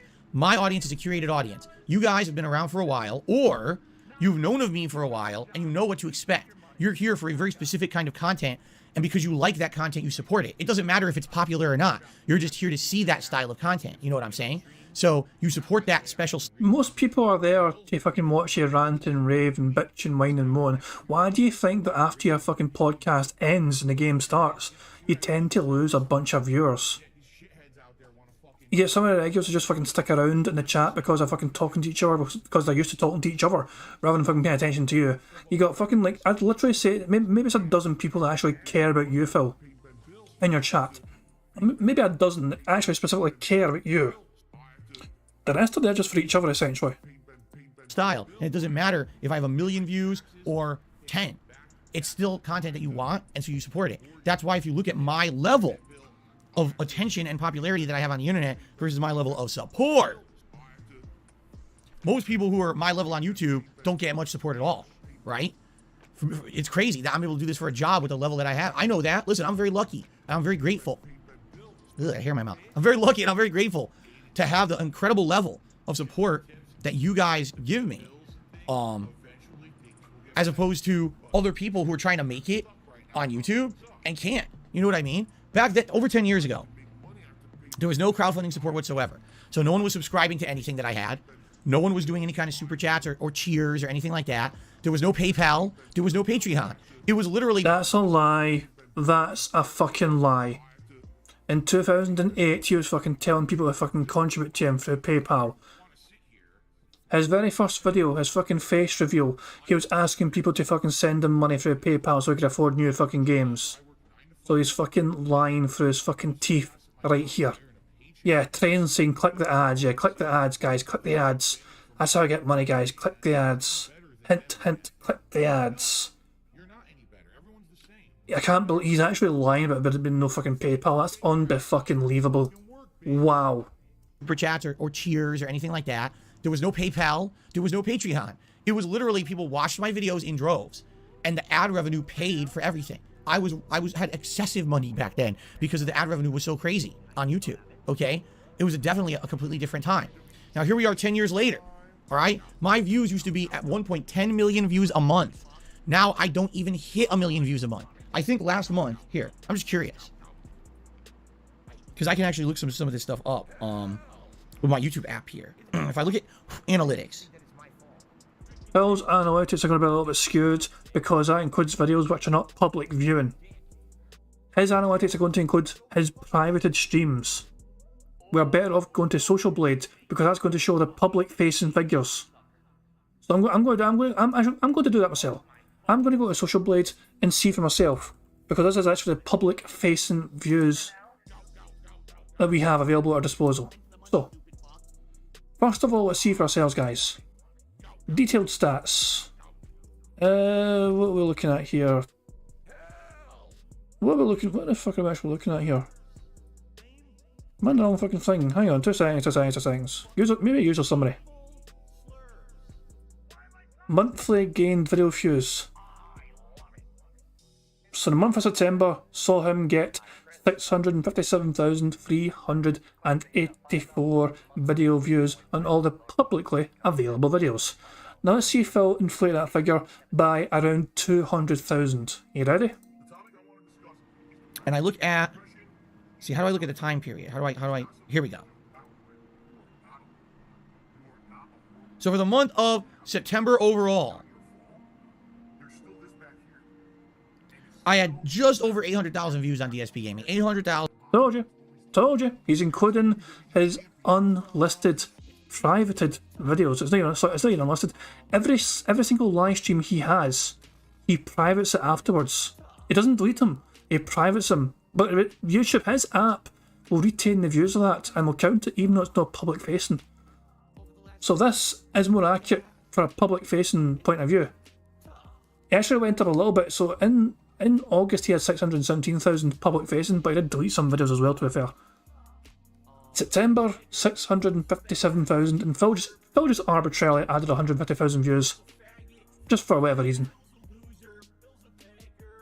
So there you go. That might include as well video views from reacts, because obviously keep in mind he does reacts as well. I don't know how he fucking sends in to fans though. It may actually just upload them separately for him to download. I don't even know. But yeah, Phil, I knew Phil would fucking add on a bunch of extra views, but keep in mind he's looking at his overall video views for the month, which includes private videos. That's the point I was trying to make. So, Chris Dank says his lips are moving. He's either begging, complaining, or lying his get rid of Nassau. Exactly. And Dark Angel Storm says really bad lie from DSP. PayPal's been around since 1998. Paul's asking why does he keep looking to the right when he talks, probably been addressed before. Well, if you're talking about it from our perspective, when he looks to his right, he sees his chat. So when he looks to our right, so it's his left, but it's our right. So when he's looking like, when he's looking over here, when he's looking over here, his chat is down this direction, which is where he keeps fucking looking. So there you go, Paul. Sorry for not answering that question earlier on, but there you go. 17,000. And if you look by month to month, they can vary greatly because the views really depend on what games I'm playing. Like, for example, in June, I did have almost 1 million views. I had 960,000. In May, I had 900. Hold on a second. Hold on. Oh, I thought I closed it for a second. No, I still got it open. In June, Phil got 758,000 views. This is the thing. Phil, I don't think he's aware that the private videos don't count towards his public perception views. I don't know. It's just Phil not understanding YouTube as usual. 40,000. And I think that was the impact of Elden Ring. Basically bringing in like 100 to 150,000 bonus views. But I'm taking a look at the whole last year. I literally did not hit one single month where my YouTube channel DSP Gaming hit 1 million views. Not once, And this used to be something that was a consistent thing, right? I'm actually not sure that's accurate. To be fair, for a year. The last time Phil hit 1 million views on his channel, at least going by Social Blade metrics, was July 2020. Since then, he has been a long way from hitting that.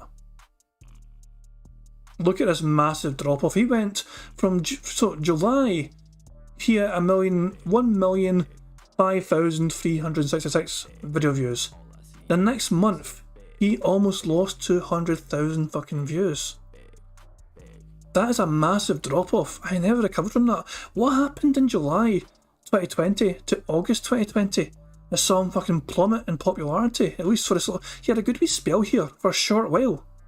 What the shit? This is actually a decent wee spell. See, this is 910,000, 1 million, 900 odd, over 1 million again. This was a good little spell here. And then it just fucking dropped off massively again. Gregor Lake's suggestion, we're all locked in our houses because of COVID. Could potentially be COVID related, who knows? I don't know, man. It's bizarre to me, but these are undeniably these are fucking good views here. And then it just plummets massively and stays down. So this channel that used to be up here, because all the shit that it went through over the years, all the abuse, the false copyright strikes, making it fall out of prominence in the YouTube search engine, the incredible amount of negativity and slander and toxicity tossed my way by memeing people on the internet and YouTube in particular. I could sit here and mention, 1 million reasons why, but this channel went boo. But it's curated content, meaning the content on this channel is specially designed for my audience. This is not content. You're not going to find someone out there who's never heard of Darkside Phil or DSP Gaming before, who's going to come to DSP Gaming, click on a random video from this week, watch it, and be like, I'm blown away. This is exceptionally good. I can't believe this guy didn't exist. I can't believe what I've been missing. You know what I'm saying? But for the people who like the style of content, they appreciate that it still exists because I'm one of the remnants. Jesus fucking Christ, this is an incredible amount of copium going on here. He's basically accepting that nobody fucking wants to watch his shit anymore, apart from the fucking nostalgic fuckers. This is an incredible fucking amount of copium going on here. I've got a curated fucking audience. My fucking audience is a sophisticated bunch of people. This is a fucking interesting way to fucking handle being unpopular on YouTube these days compared to before. How do you... Jesus Christ, man. Can you imagine if Phil ever ends up in therapy and tries to tell a therapist this? The guy just fucking tell him to get off his fucking couch, get to fuck. There's no helping him. Jesus fucking Christ, man. I need to rewind that. I'm blown away. This is exceptionally good. I can't believe this guy didn't exist. I can't believe what I've been missing. You know what I'm saying? But for the people who like the style of content, they appreciate that it still exists because I'm one of the remnants of people who do this style of content. The non-sellout content, right? No shilling, no product placements, no referral codes, no ad breaks. I mean, yes, I take one break and I run some ads. That's why I have to piss. It's not because I need to run ads. You know, every hour I gotta take an ad break. I don't fucking care. I don't give a shit about that, right? You see what I'm saying? I'm a remnant of someone who's actually making content for the sake of making the content, as opposed to making the dollar while making the content. But that's why I have weeks like this week. That's literally why I have a week like this week where yesterday, with Overwatch 2 not working, it screwed me over entirely. And now I kind of rely on you guys to try to bounce back from that. You know what I mean? That's the nature of the beast when you're the kind of content creator I am. I didn't go mainstream. You know what I mean? I stayed where I was. And when that kind of content, that raw content for content... Phil, stop pretending like you fucking made a choice. He didn't. Phil was fucking pretending he had a fucking say in his fucking destiny all along. Nah. He fucking stayed the fucking course because he was comfortable fucking making YouTube ad revenue through Machinima with a stupid ass contract. He never bothered us to fucking network, try and make fucking connections, not shit. He fucking shat all over that idea. He thought it was a pointless fucking endeavour to try and network and make connections with other fucking content creators or get sent to fucking, tournaments or whatever. Machinima wanted to send him to fucking fighting tournaments and cover fighting tournaments. And Phil thought it was a fucking stupid idea because he just wanted to fucking make videos and exploit the fucking, Machinima contract he had at the fucking time. Phil did not fucking get with the times, he didn't fucking evolve, he didn't adapt. He fucking fell behind. He got left behind in the fucking dust by the majority of his fucking peers around him. He saw people fucking come up, fresh, brand new content creators, do what he did, but do it fucking better, surpass him, and he fucking looked on jealously, and he fucking made a fucking reason for it, is, oh, these guys are not for these guys are not for a certain audience. My audience is not for these kind of guys. I've got a curated audience compared to these fucking guys who are just fucking appealing to the masses with this fucking sellout, highly edited content quality style shit. Phil's always had a fucking excuse as to why he is where he fucking is. He can't accept the fact that he's fucked up in his fucking life. He fucked up with his YouTube career. He threw a fucking potentially good YouTube career and flushed it down the fucking toilet with his bad decisions, his irresponsible fucking decisions. And now he's fucking pretending he had a fucking choice in the matter all along. No, Phil. You fucking dropped the ball massively. You put the responsibility of your financial burdens onto your fucking fans because you dropped the ball so fucking hard that it's fucking fell through the fucking ground. There's no fucking retrieving that ball. That ball's long fucking gone. That ball's in fucking China right now. You had something which should have set you for fucking... You should have been set for life, Phil. You are in a position to have been set for goddamn life. You should be fucking living an absolute life of luxury with no fucking financial worries whatsoever. By your own financial, irresponsible spending habits. Fees you begging for fucking help every single fucking day. You literally put your hands together in prayer last night, begging people to turn up and just give you money regardless of the fucking game you are playing because you're desperate for the fucking money. You put yourself in this fucking situation, Phil. Don't even fucking pretend that you had control of your own fucking destiny, your own fucking irresponsible decisions in your fucking career. put you exactly in a second position today. Don't you dare try and blame detractors. Don't you try and fucking blame Machinima. Don't you dare and try and blame YouTube. It's all your own goddamn fault for not seeing the fucking signs and adapting and thriving. You couldn't cut it. You couldn't make it. You had something good going and you fucked it all up all on your own doing. Sake fell out of prominence. So did everything else around me, everything about my channels. And so I'm happy that I am able to still make a living and do what I love because you guys support it, because it's curated for you. Literally, the videos I make are just for you. The streams I make are just for you. They're not for, mainstream consumption on YouTube, right? Let's be honest here, okay? Yesterday, I was insulted by someone on Twitter who I don't know. And it really pissed me off. It upset me because I think that's kind of really immature and messed up, especially when you're trying to invite people to a new community like the FGC for a new game, and you have people like that. That's your representative, right, of who your community is. An immature memester who just wants to insult someone for the sake of doing it. Their tweet got thousands upon thousands of retweets, right? That momentary insult. Now, yesterday, I responded to that, okay? And I responded to that in a very intelligent, well-focused way on my podcast yesterday, right? It took about 15 minutes to explain my position. You told the guy to go fuck off. You called him a piece of trash. Who are you fucking kidding, Phil? To explain, the meme makes no sense. The PS1 era Super Turbo meme makes absolutely no sense. It's not even factually correct, right? It's stupid. But how many people will watch yesterday's podcast and my response as opposed to the actual insult itself? The common person today, I hate to say it, on YouTube is kind of a very short attention span person. They just want to watch the one thing, the quick blip, the insult, the meme, the drama, whatever it is, and then move right on to the next. They don't want to hear the intelligent response to that. They just want to hear that, the drama. They don't want to hear, it was all fake to begin with. It was all wrong. They don't care about the debunking, right? But that's the point I'm making. That debunking I did yesterday is curated content for a more mature, intelligent audience that I have here on my channel. And then you guys that like that kind of content support it. That's why I'm still here. So that's why I'm able to still do what I love. But eventually, I'm not going to just be able to do games like this anymore. As I get older, I'm 40 years old. At least now, it takes longer. Like you saw how hard it was for me this weekend to play Street Fighter 6. I think you guys saw me suffering, right? It was tough for me. I'm getting older. But I'm still at least able to hang. Hey, you saw me play the Modern Warfare 2 beta. I had a blast with it. I actually cannot wait for the game to come out because I know it's going to be very enjoyable for me, right?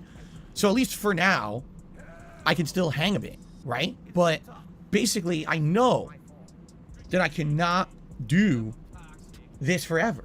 I'm going to get to a point where playing video games for a living is just not viable, and or people just don't care for it anymore. How many people are going to want to see an old man sitting around playing video games all day? How long until people say, well, your opinions are irrelevant now because you're a relic and you're not even representative of the current generation of gamer, right? Which I'm not, quite frankly. I'm a different breed. So eventually I'm going to have to branch out and do other stuff. And, politics is kind of the low-hanging fruit right now. And I definitely know that if I did politics, it would be a completely different take than most people. Because like someone just said, it's all about being extreme one way and extreme the other right now for polarized views and attention, and that's not me. Anyway, thank you to Meiji, who did a super chat and says, how are things? They're better today, let's put it that way. Better today than yesterday. Yesterday sucked. Today, not sucking as hard. Let's put it that way, all right? In fact, I would go as far to say right now, nothing's sucking. Everything's pretty good. So there you go. Okay, continuing on.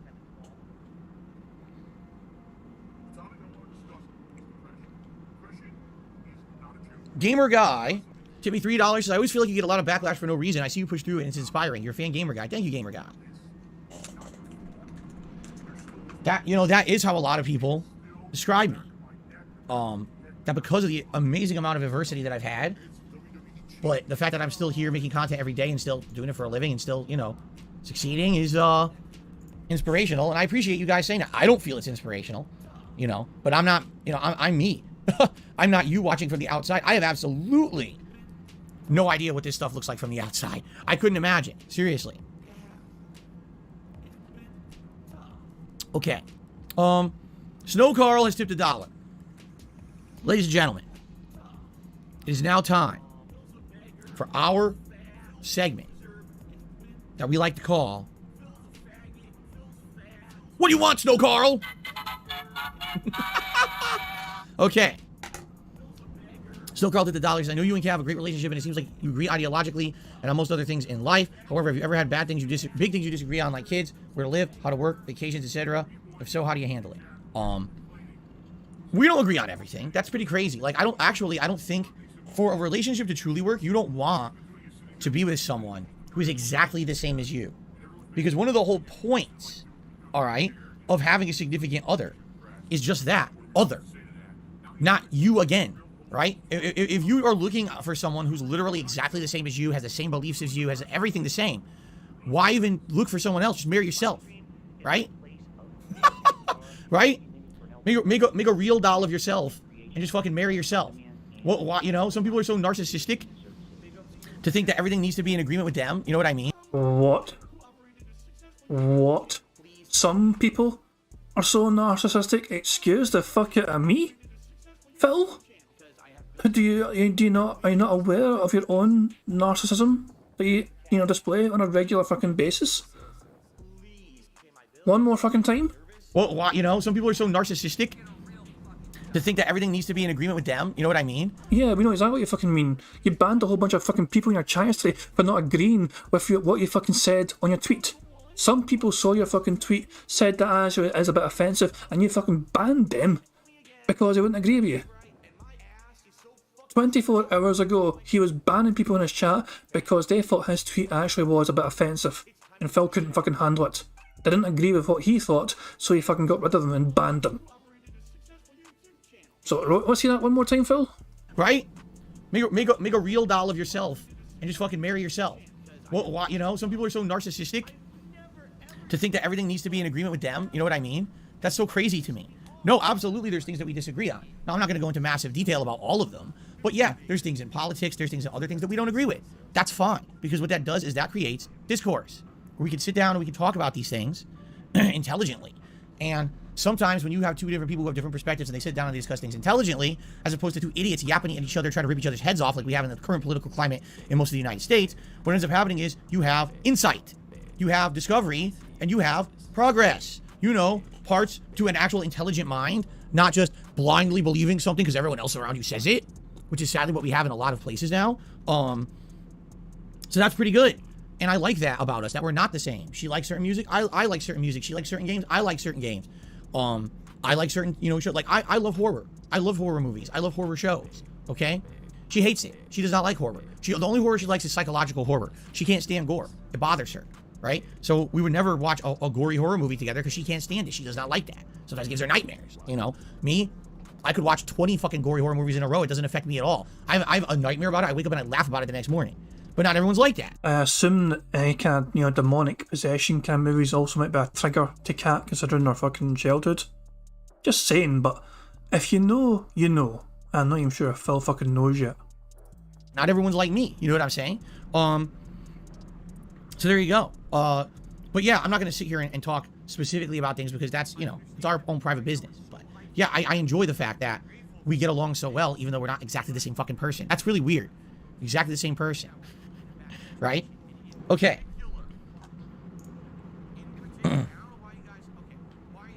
Let's see. Well, I got an anonymous tip. And they didn't put any name in. They said, "Do I know any fun mobile games that play like Candy Crush? I've been really bored." I don't know if this is actually an attempt to reference the dumb WWE mobile game meme, or if it's actually a legit question. Oh, come on, Phil. You've admitted you enjoy playing mobile games. Just answer the question legitimately. I do love it. Immediately Phil's mind sprang straight to WWE Champions. Instantly, without fucking fail, he thought WWE Champions time. This is actually an attempt to reference the dumb WWE mobile game meme, or if it's actually a legit question. But no, I don't play any mobile games that are like Candy Crush or anything like that.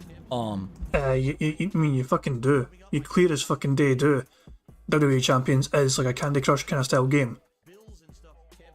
You've used terminology several fucking times. You slipped up saying these kind of fucking things. Bonus gem damage, for example. You slipped up a few times, Phil. This guy's such a fucking scared bitch to admit this, man. He really is. He really shouldn't be fucking scared to admit this shit. Look at his wee face. Look at his wide wee pig face here. He's like, shit, I better be careful what I fucking see here. I might trip myself up even more. At one point, Kat was playing one like that, but not really. I forget what it was called, but it was a puzzle game. It was the weirdest thing, because it was like home design, but then it had like a puzzle mini game in it that I swear was a knockoff of Candy Crush. Sounds boring as fuck, Phil. Ryu Shinden's asking, King, I want to ask something. Has Phil ever spoke to anyone else in a formal interview? Or does he actively dodge those? I never seen him talk to another content creator in an interview. He's done a couple. He infamously done an interview with Quarterine, which was shite. It was fucking pre-prepared questions. Phil had everything sent to him beforehand. I actually think Quarterine had to give him some money for it. I'm not entirely sure. He had to pay Phil some money to, have a time to interview him. But yeah, the Quarterine done an interview with him, and it wasn't a very fucking productive interview, put it that way, because Phil had all the questions. He knew what was coming beforehand, essentially. And also, it wasn't a live interview or anything as well, you know what I mean? It's one of those things. So yeah. Phil also had a fan interview him. It was a guy with a channel that wasn't that big. And the same kind of format, Phil had a question sent to him ahead of time, but it was all very softball. It wasn't, obviously, it was the fans, you know what I mean? So it wasn't as if any hard questions he was up against. It was all kind of fan-related questions. It was like, oh, what was your favourite game? What was your... No, this kind of shit. So he has done a couple of interviews before, in the past. But nothing that stands out as to an interesting kind of thing where he has to fucking answer questions with another content creator on the fly. No, he wouldn't do a live... Put it this way, he would not do a live interview. He has not got the nerve to do a live interview. So that's the simple truth of the matter. He's too scared to do a live interview. That's why I fucking was scared to do the fucking call-in kind of show format with, like Keemstar suggested. Like, Keemstar gets a suggestion, a fucking live show format with fucking, review tech. No, so it is Wings and Boogie and DSP and some like fucking trifecta of fucking lolcow autism call-in radio show thing or whatever pish. And Phil doesn't like doing things live because he's just scared of what he says in live real time. If he's put in a spot, especially if he's asked a question in a spot by someone else, if he's not in control of the narrative, he's not in control of the questions. He freaks the fuck out. Methbear says he's basically using the no true Scotsman fallacy. Basically, no intelligent, insightful people believe negative things about Phil. Yeah. It's an incredible amount of copium that Phil's putting on display here, it really is. It's like, it's every fucking excuse under the fucking sun. Why he's fucking no popular anymore, why everyone hates him, why he's got a small audience, everything else. He's got a fucking reason for everything. I've got a small audience because this is a curated, intelligent audience. I don't have a fucking massive fucking audience full of morons. I've got a small, curated, intelligent audience. And fuck the fuck off, Phil. You're just not, as popular as you fucking used to be. Just that's a simple fact of the matter. See you later, Bolt. I think a lot of mobile games are like that. You know what I'm saying?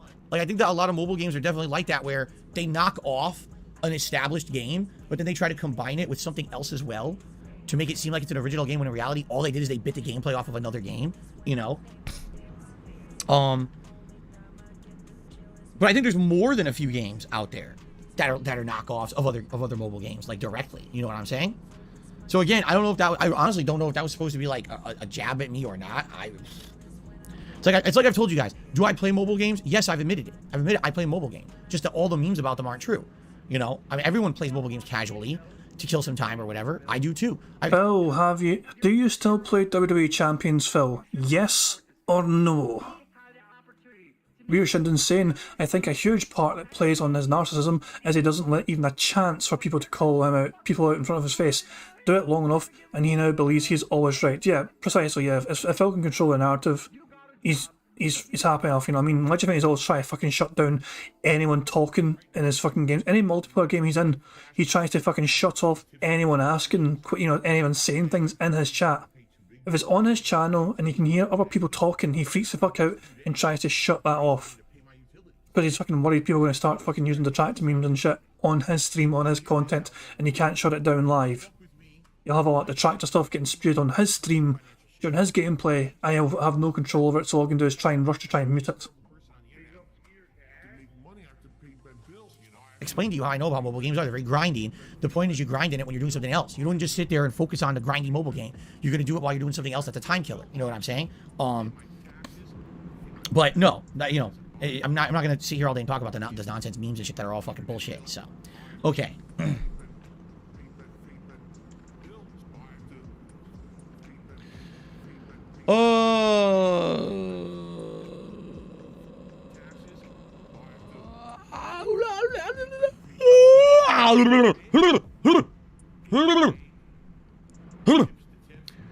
Holy Jesus. What is that? What the fuck is that? I got another tip for Snow Carl. It's another $1 tip. Should I read it? What do you guys think?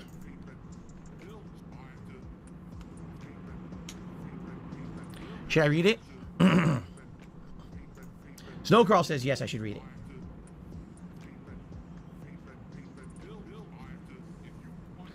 You said in the long term you can't do the game thing anymore. I didn't say that. I said I can't do the game thing full time. It would have to be a more balance. Don't you think it would make sense to not spend every day doing gaming news on the podcast and branch out to other things? It might turn off everyone who isn't super interested since the segment is often quite long-winded. I'd like variety. No, you're not any better. Everyone's the same. No one's better than anybody else.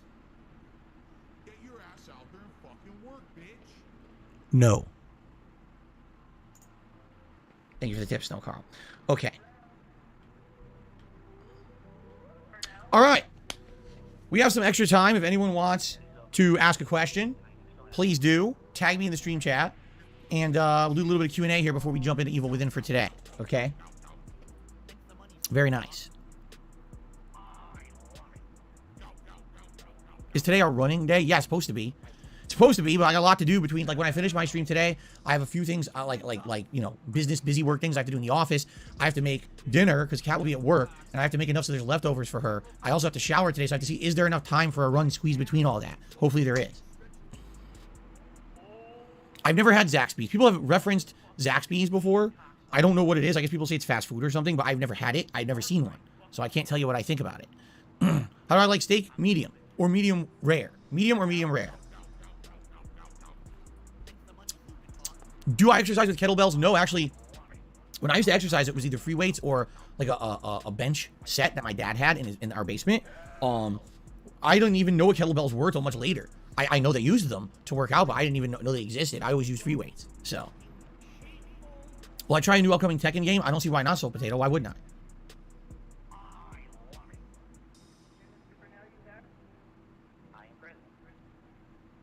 Kevin says, can I get a recommendation for a dinner to make for 2 people? Some of the best dinners you can have that are easy is slow cooker meals.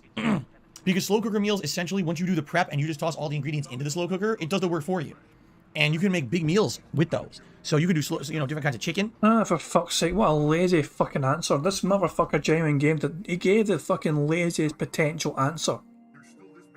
Look, there's easy meals you can make without involving a fucking slow cooker. Spaghetti bolognese is one of the simplest but nicest meals you can make if it's a fucking romantic, a nice wee meal for 2. Spaghetti bolognese. Very easy enough to make. You can also cook a pot of spaghetti, and you fucking cook fucking mince. You just brown a whole bunch of fucking mince and you pour in some fucking pasta sauce to go with, bolognese sauce even, sorry. And you fucking just cook it all together and that's essentially it.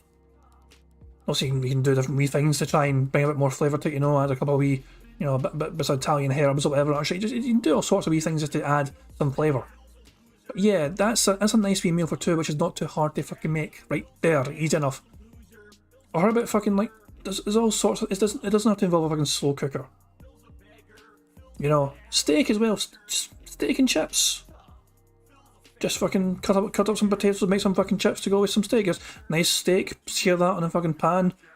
Try and cook it, say depending on the size of the steak, just try and get it all done medium rare. That's the one thing I will agree with Phil on this one, right? Medium or medium rare for steak is the right fucking answer.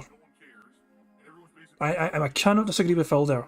That is the right kind of way to prepare a steak. Pork. I know you can do beef as well. You can do like a beef roast.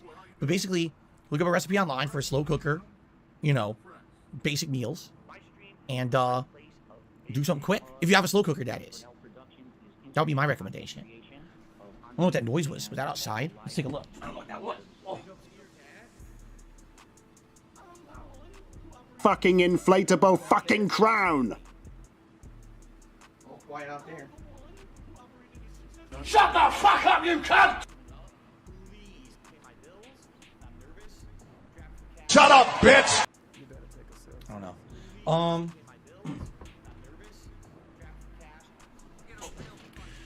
Let's see. So anyway, continuing on with our streak of heat. Yeah, it's hot here again today. Oh, it's funny. It's only hot because it's sunny. I don't think it'll be as bad today. I our temperatures aren't even supposed to hit 70 degrees here, Fahrenheit, but there's full sun outside. So that means that this office will heat up, but it shouldn't be as bad as it's been. But it's funny, I've been telling you guys how we've been having unprecedented heat here. And a lot of people keep criticizing me saying, oh, that's not true. I literally just, National Weather Service just put out an article, okay? The last time that Washington State and the Seattle area where I live recorded temperatures in the mid 70 degrees at this point in the year was 1991, all right? And that was in what they considered at the time, over 30 years ago, to be an unprecedented heat wave for the Pacific Northwest in the autumn, okay? We're currently scheduled to have 2 days in the mid 70 degree range this coming weekend. By now, we're supposed to have weather that's between the 50s and 60s, clouds and rain. And we're having full sun, no clouds, no rain every day. It's not supposed to be like this. The weather has not changed to fall weather. And everyone out here is like, what is going on? The plants are trying to change color. They're trying. And the animals are confused as shit. Because they're like, is it supposed to be getting colder? Like, we're supposed to be, like, hoarding food? And, like, what's happening? It's kind of like almost a second spring, which is not supposed to happen. So, it's pretty weird right now. And... is that a fucking snort? So, it's pretty weird right now. Like, what's happening? Hold on. It's kind of like almost a second spring, which is not supposed to happen. Yeah, I'm calling that fucking... no, that's a snort. That was definitely a snort. You see his wee fucking nostrils fucking go. I'm calling that a snort. It's the music. No, it's not the music. No. I'll fucking pause the music right now, guys, and we can determine it's fucking this. I'm not going to blame your cat for that. It's kind of like almost a second spring, which is not supposed to happen. That's a snort. That's definitely a wee fucking snort. You can actually fucking see his wee nostrils. That's a snort. It counts. We are 7 away from a free space. So, it's pretty weird right now. And I just kind of shrug. I'm like, yeah, this sucks, but what can you do? But that's why, you know, a week and a half ago, I had heat exhaustion doing that marathon, that React marathon in here. And by the way, it's happening again this weekend. I'm doing a React event on Saturday, and it's supposed to be hot again. It's like, come on, man. This is out of control.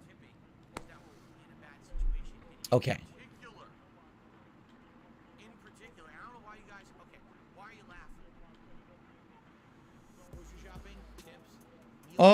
Well, I received another anonymous tip, $1.50 tip. They said, I think a good idea for a React event would be to one of the documentaries on the Sons of Kojima.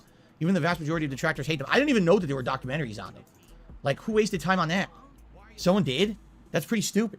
I'll be honest, I think that's like the biggest waste of time you could have, is to waste time documenting a group of someone's fucking internet detractors. You know what I mean? Like, there's so many better things you could do.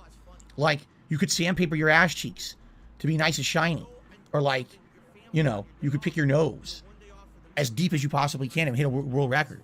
Or, I don't know, you could see who could headbutt an ear of corn and make the kernels fly far enough away. You know, like, that's better use of your time than going through the history of their shit. Serious. Bruh.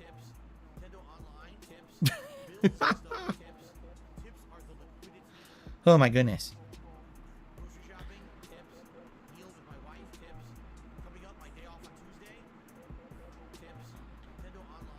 Okay. Okay, let's see here. No, I never played Graveyard Keeper. Don't know about that. Do I consider myself a romantic type? I would like to think that I'm a romantic type when I can be. But that's kind of the problem, is you can only kind of be romantic when you have the time and means to do it. And this motherfucker is not fucking romantic whatsoever. Remember, Ileana was sick in bed and Phil had to fucking take time out from streaming to wake her ass up from being ill in bed to make him dinner. That was a genuine fucking thing. Some people might think that's a fucking meme. No, that genuinely fucking happened. I want to find the fucking clip so badly. I want to find that clip so badly. 2 seconds, guys. I'm trying to find it. Let's see if I can find it. Let's see if I can find it. 2 seconds.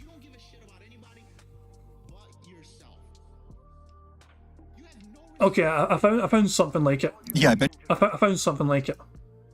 So, some people might not be aware this was a genuine thing. They thought it might just be a fucking meme. Jim reacts to Darkside Phil waking up his sick girlfriend for food. Yeah, I bet you've had enough of it. You got embarrassed in this one, and then the previous one, and the one before that. You're looking for one that doesn't make you look like shit. I just want to make sure that Leanna's awake. She's not been feeling too well. I want to make sure she's awake because she has to start making dinner. Give me a second. I'll be right back. Are you fucking kidding me? Did he just say his girlfriend's sick, but he's got to go wake her up to make sure she can cook his fat ass dinner? Holy shit, what an irredeemable piece of crap. Yeah, God, my girlfriend who sells her shitty fucking soap to support my fat ass. She's real sick right now, but I better go make sure she's awake to cook me dinner. Wow, what a... That's the king of romance right there. The king of romance, fucking making sure he gets fed by his sick ass maid. So yeah, that's a real thing. In case people weren't aware, that's a real fucking thing. Anyway, back to the bingo. Silent Weapon says there was another moment when Liana fell down the stairs. I can't actually mind that. Did it happen? Wait, I think I kind of... Shit, I can't even remember that. Let me try and very quickly find that as well, see if it was mentioned, and if I can, like... See if I can find another video like that.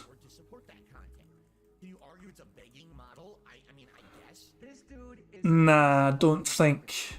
Nah, I got no idea. Nah. I've got no idea about finding that thing, but yeah. I'll tell you what tricks Silent Weapons, but I'm struggling to remember that. It was an old Mr. Huff stuff video, but I don't think it exists anymore. Ah, right, okay. Oh, well, it is what it is. Back to bingo. Our life schedule is me working 6 days a week full time, and the one day out that we have, half that day being kind of wasted with fucking, you know, bullshit. You know, stuff that you don't want to do on your day out. So, yeah, the one day a year, Christmas Day, I can be a little romantic with my wife, I guess, because it's a day when I don't have to work and we don't have to run errands, right? But that's the problem, is like, those kind of things, everyone likes to think, oh, that's like the ideal state. It's like, yeah, that's the ideal state, you know, when you have fucking such unlimited time and resources to do whatever you want in your life, you know? That's when that stuff happens.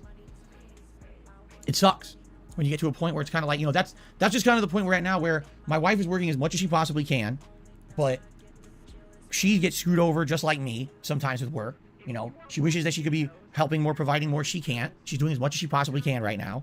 I'm working as much as I possibly can. I'm trying to provide as much as I can. We're trying to get to the point where, you know, it's not living week to week, and it just hasn't happened. But look at the things that keep happening. Getting screwed over with false copyright strikes, getting thrown out of partner programs when I did nothing wrong. It's just like challenge after challenge, I think, that keeps screwing me over. You know what I'm saying? It's annoying. It is. It's frustrating. But it is what it is. You know, what else can I say? What's going on, Jade? How are you, man? Ever P says that her husband works and lives out of state, and he still finds ways to be romantic, like finding games they can play together. Yet Phil can't romance his wife while living together. Nope, he can't. Phil's too busy focusing on his own shitty little fucking work life to worry about fucking Cat too much. Let's be honest though, Cat's not exactly high maintenance, let's be real. Cat doesn't sound like a fucking high maintenance person. She doesn't seem like the most, you know, fully functional human being. It seems like she fucking operates on like one gear. She's got one gear, that's go, and it doesn't go that fucking fast. So I'm not sure if she's all there mentally. I'm not sure all her mental faculties are fully operational. From the fucking brief experiences we've had seeing Cat on stream. I said we've got very limited experience of kind of seeing Cat here. But yeah, yeah. That's fucking my impression anyway, from the limited interactions we've seen Cat have with DSP on stream. Right? What can you do?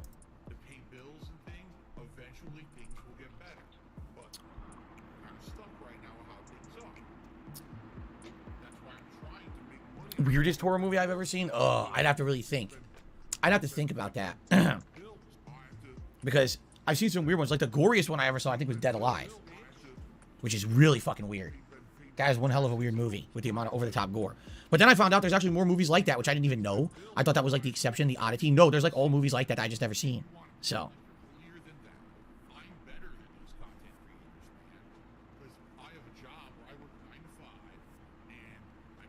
I'm happy to hear that, Jade. I'm happy to know that I have your support, man. Thank you. Big Boss says, if someone offered you £1 million to become a sellout right now, would you take it? I wouldn't blame you. I don't know what that means. like $1 million, £1 million to be a sellout. How? Like, like you understand that? Like literally earlier this year, Keemstar offered me $50,000 because he really wanted me so bad in some show of his or whatever. And you know, initially I knew I wasn't going to do it anyway, but I just, you know, just to find out what it was, he couldn't even bother to make a phone call. He's such a dunce, you know. He tried to phone you and you ignored the call because you were streaming at the time. You ignored the chance to hear out a $50,000 opportunity because you couldn't be asked to tell your stream 2 seconds, guys, I'm going to take this phone call. You're a fucking moron, Phil. You can't blame Keemstar for your own stupidity. He gave you the opportunity, you shat all over it. You didn't even fucking answer the call when he called your ass. So, you know, but no, I wouldn't sell myself out in any way. You know what I mean? I wouldn't do that. I would not sell myself out. Spoiler, Phil has, several times in the past, sold out. He has advertised various sorts of products before. He's advertised beanbags, he's advertised snacks, he's advertised... Oh, I mean, he's actually shelled it a couple of times for sure. That's an excellent point by Warren. 50k was just a start. 50k was a guaranteed starter. There was more to be made on top of that. And that's exactly what Barrett also says as well. It's like beanbag chairs, loot crates, controllers. He's been given all sorts of things to shill over the fucking years. Playing only Raid Shadow Legends for a month. Oh god.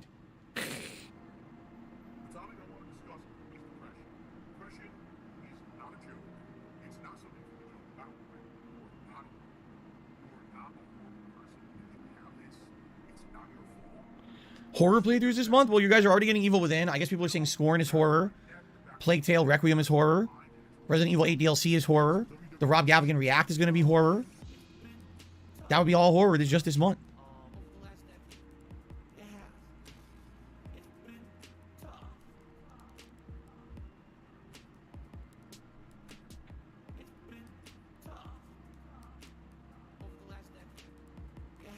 Oh, that's true. I don't know what you guys are going to nominate for Halloween. I haven't looked at all yet, so I have no idea what has nominations. Maybe some horror games have been nominated. You know, I'm going to look at that probably over the weekend to start to make the poll so you guys can start voting. Excuse me. Video game costume is the costume that won the poll. It's already done. And I already have a couple ideas of what I want. The problem is I have no money. I could not buy a costume today. If I went right now and I found the perfect costume, I can't buy it. I don't have any money for it. I have to, you know, this week I have to get through. I have one bill due next week. It's one of my utilities. And then I have, you know, next week my day off. Basically, when I get paid for this month by YouTube, then I have some flexibility. So I have to get to that point to get paid by YouTube. And once I get, then I can do stuff. But I'm stuck. I'm stuck right now. Not being able to do anything. I just don't have any money. Oh, I know time is ticking. That's the thing. Like, right, I wish I could buy the Halloween costume literally right now. That'd be perfect. I can't do it.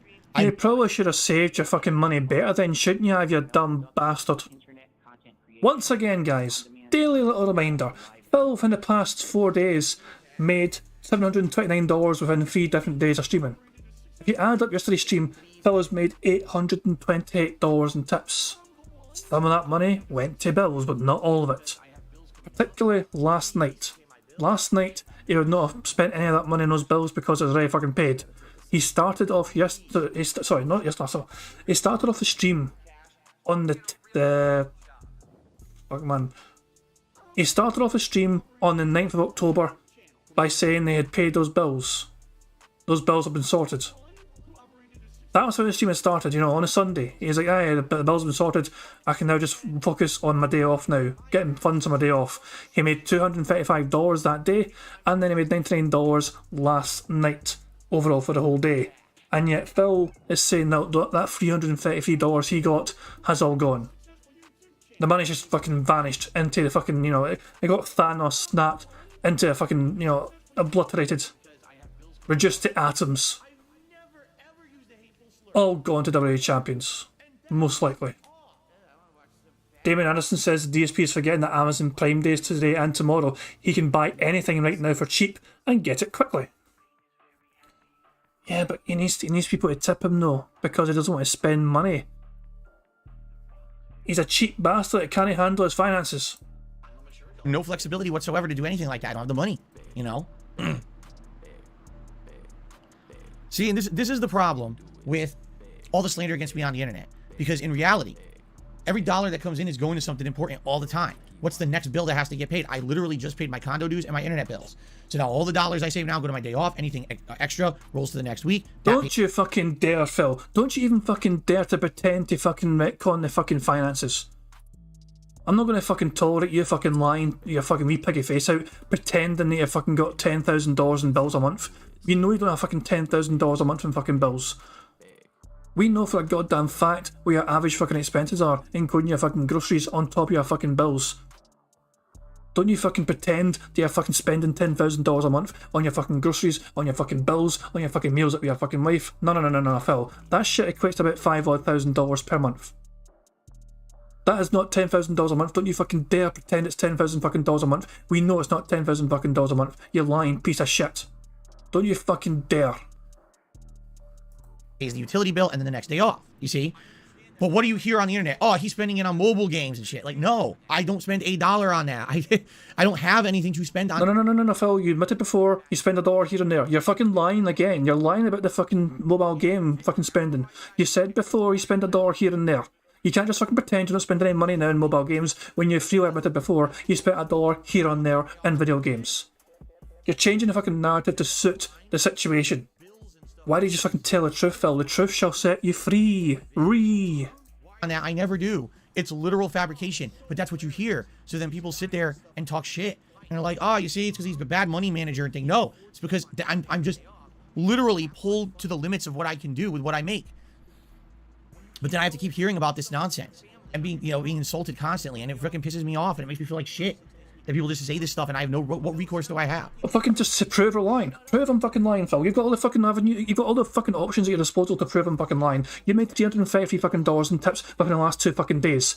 Where'd it all fucking go?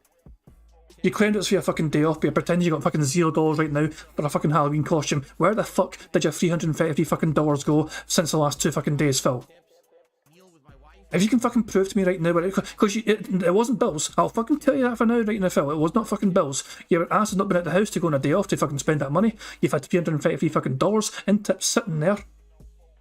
And you fucking haven't had your day off, you haven't had bills to pay for that money. So where the fuck's it gone, Phil?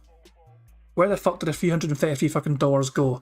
If you can fucking easily explain that shit to me, I'll hold my hands up. If you can prove where the fucking money went, I'll say, okay, I was wrong. But no, we know where it fucking went. We all know where it fucking went. Even you know where it fucking went, because you're the fucking one that spent it on that stupid mobile fucking game, you fucking moron. Absolute fucking dumbass, man. I'm sick and tired of this man's lies, I really am. Right?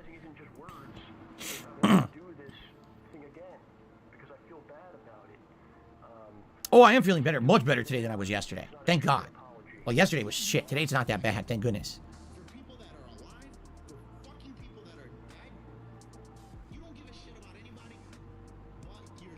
No, we don't get trick-or-treaters here because I live in a private community. Thank God I do. You can't come onto my street without being invited. If you come uninvited, you've actually committed a crime. You're trespassing. We also don't allow, like garage sales and stuff like that. And there's no soliciting here either. No one's allowed on the street to try to sell something.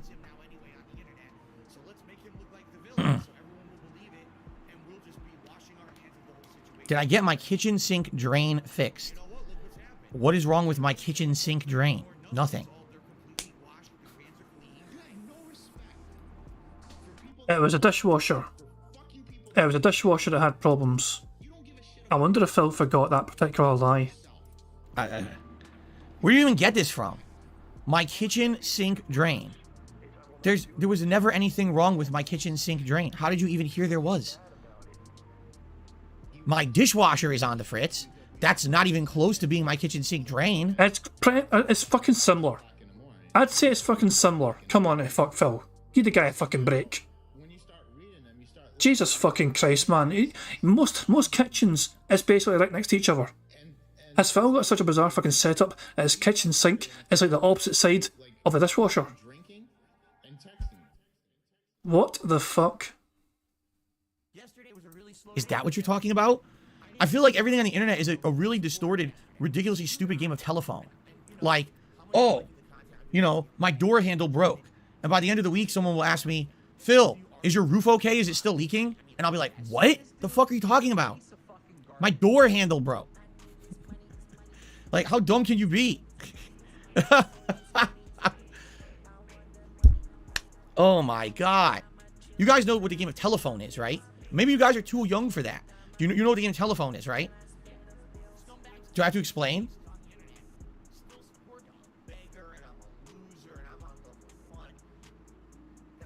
Haseo says, it's related to the event you had with the sink where you had to get a plunger. Wasn't that like earlier this year or last year?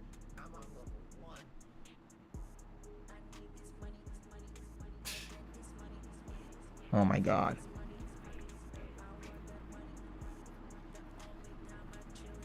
The time my food disposal wasn't working? Oh, that was bad. Because it was so clogged with vegetables. It was so incredibly clogged with dense vegetables. And I was standing there literally plunging on the countertop. And there was veggies squirting out of the air container. It was just like exploding out of the air back. I was like, oh my God. It was nuts. I've never seen such a mess before. It was really gross. You are watching his shows and you're paying his bills. You're a fucking loser. You should not. No, I didn't get my dishwasher fixed. I don't have money. I literally don't have money for anything. Every dollar is going towards an essential bill or the day off things that I need to do for day-to-day life, like groceries and stuff. I have no money to repair my dishwasher. I have no money to buy a Halloween costume. I have no money to do anything right now. Nothing. So I'm telling you, why do you think I have to stream extra tonight? I was supposed to have tonight off to film the Patreon videos. I can't do it. I have to stream tonight. I have to.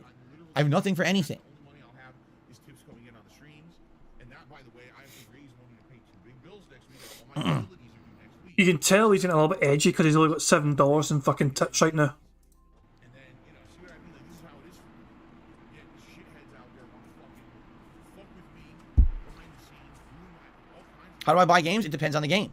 Game Pass stuff, obviously, I pay for with the monthly fee, which is once a month. Other games I have to buy outright. Sometimes people will donate credits, which helps a lot. Sometimes I have to pay for it when they come out. Right now, if there was a game out right now that I had to buy, I don't have money for it. I wouldn't be able to buy it. So thankfully, there's not. Thankfully, I think the first game I have to make a decision about buying is either Mario plus Rabbids or Gotham Knight. Then there's the Resident Evil 8 DLC and Modern Warfare at the end of the month that I am going to buy both. And then November, there's a ton of games coming out that I have to buy.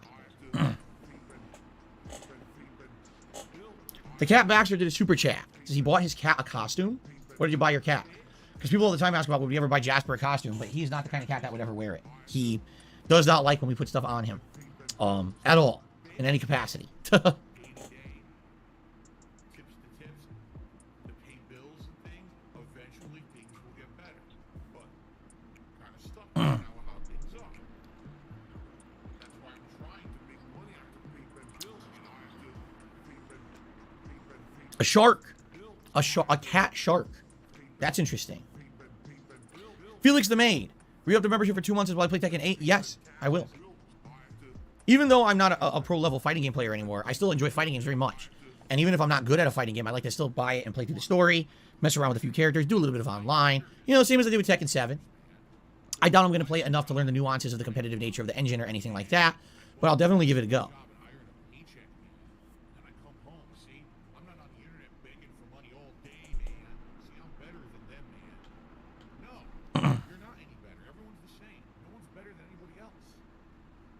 All right, what's up, American Maga Undertaker? How you doing? All right, guys. Last chance to get a question answered because we're going to end the show in just a minute. I'll answer one more. Oh, my nose. What's up, Guts? Good to see you.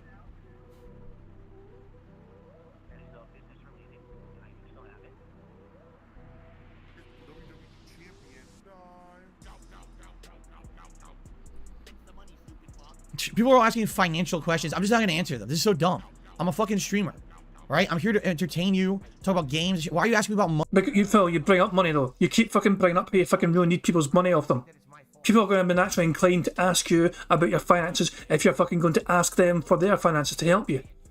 People, it's a natural fucking course. If I told my audience here in Bingo right now that, guys, I don't need your fucking help, do you think they'd fucking accept it if I didn't tell them why? I'm not, they might not necessarily fucking agree to it, but at the very fucking least they're owed a genuine fucking reason. And Phil's stories, Phil's excuses don't add up. Phil's lies about what he needs his money for simply are not making sense because he's already fucking claimed to pay the bills. He already claimed he'd already fucking paid the bills he had to fucking pay. But he's earned $333 in tips since he said he paid those 2 big bills he had to fucking pay. That's clear. So he's apparently just fucking lost $300 in tips. That he's suddenly a broke bitch again. It didn't go towards bills, according to Phil. He already paid those fucking bills, so where the fuck did the money go? People are naturally going to fucking wonder, where the fuck has that money went? Where the fuck is all the money going? We know this money went to fucking bills, but what about this fucking money? Phil hasn't had his day off yet. How could he fucking spend this money if he's not had his fucking day off yet and he didn't have fucking bills? Where else can it fucking go? People are going to fucking ask questions when you're fucking begging them hard every single fucking day for money. It's just a fucking natural way of things. People want to know where their fucking money's going, Phil. Jesus fucking Christ, man. It's unbelievable. He's such a fucking close prick, man. He really doesn't actually understand that people are entitled. He brings up money. Phil's the one that brought up money. He's the one that initiated it. He's like, guys, I need you to give me your money. I need lots of it as soon as possible. But the audience are not allowed to ask why. They're not allowed to fucking query where the fucking money's going. They're not allowed to fucking wonder what the fuck Phil's doing with all their money. Money constantly. Can you grow up? Really? Can you like stop prying into fucking private life shit? Like constant. It's constant at this point now. What about money? How do you budget? How do you afford this? How do you think this? What the fuck? Seriously, shut the fuck up about it, man. Like, you're so intrusive. You're annoying. Yikes. See, if I ever reacted like this to you guys, if I was like needing money from you guys and I fucking acted like that, I would hope you guys wouldn't give me a fucking penny if I acted like this. You know what I'm saying? It's like, he's ungrateful, he's no fucking forthcoming with it, he's no fucking genuine with what happens with his fucking money. We all fucking know what he does with his money, he's just fucking too much of a shitebag to admit it. Jesus fucking ass, man. It's unbelievable. It really is unfucking believable at this rate. I just don't understand. I really don't get it. I really don't get it. Hey, Dark to the Phil, how you doing, pal? You, Dark to the Phil, you had a wee embarrassing moment there, didn't you, on Twitter? Dark to the Phil wasn't even aware he fucking won a wee award.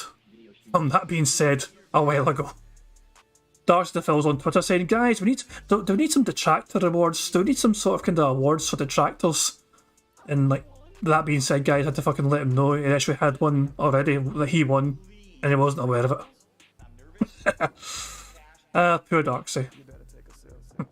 Ryu Shinden says, I know a VTuber that streams while she has a chronic illness, but she constantly asks her viewers to only donate if they can, and only asks for plasma donations. Well, Phil, yeah, that's the difference, you know what I'm saying? Some people are fucking genuinely asking for it, and they're fucking saying why. And it's like a very specific thing. Some people are nice enough to fucking be quite transparent and open, and also not fucking try and force people to do it all the fucking time. Phil, though, is just a greedy wee piece of shit. Darksy says, I'm busy, dude, I didn't know, don't attack this old man. Okay, I won't attack. Right, okay, fuck it, we'll keep playing. We're 5 away from a full house, but sadly it doesn't look like it's not going to happen, I think. Phil, for some reason, has not said unique. It's one of his favourite fucking things he loves to say. But for whatever reason, he's no fucking said it. Money, yeah, money, oh, money, yeah, money. Thank you very much to Yosef for super chat. It says, Lamau, that Twitter fiasco was so funny, he got bodied. Yeah, he got fucking obliterated, man. That was an incredible fucking clapback from that guy. But as I'm saying, Phil is still fucking existing and rent-free, and Phil said, man, he can't cope with it. But to be fair to the guy that said it to him does not want anything to do with DSP. He's made that perfectly clear. And I think, okay, fair enough, he said what he had to say. He completely bodied DSP. Verbal beatdown. The battle's already won. It's a double perfect KO with a fucking beatdown he gave Phil. But he wants nothing to do with him anymore. Fair enough. He did what he had to do, and he still lives rent-free, and Phil said, well, he's getting on with his own wee life. Doesn't have to worry a single thing about DSP. Doesn't want nothing to do with DSP. And Ryu Shinden says that same VTuber made a sponsor stream for NordVPN and was so worried if she actually advertised the product well. Well, Pigroat Shear doesn't want to be a sellout. Exactly. Well, the thing is, though, it's not a case of Phil not wanting to be a sellout. Phil can't really be a sellout. The one time Phil tried to be a sellout for World of Tanks, for example, World of Tanks cancelled the advertisement because detractors found out. So the guys that developed World of Tanks, which is it's a free-to-play game, by the way. World of Tanks is a free-to-play game. They were going to sponsor Phil. The Tractors found out. They told World of Tanks developers what he's like, showed examples of what Phil Burnell's like, and they cancelled the sponsorship. Which I thought was fucking hilarious. And that is why I got World of Tanks. It's a free game to play. This stream is not sponsored by World of Tanks, but I just fucking got it because they pissed Phil off because they cancelled the sponsorship. I thought that shit was hilarious.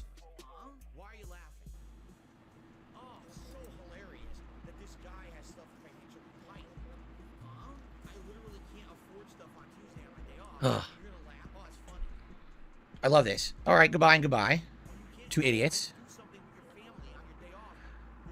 Man, Phil rightfully defended his right to say he doesn't want to talk about his private stuff. Let's insult him. No, let's get banned. You fucking idiots. Like, what do you think I was going to do? What a dunce. I played Celeste and I liked it, but I never got a chance to play it again. What's up, X-Shooter? Remember, last year I played a ton of games on Game Pass when I first got my Xbox, and I thought Celeste was actually pretty fun, but I never got a chance to go back to it.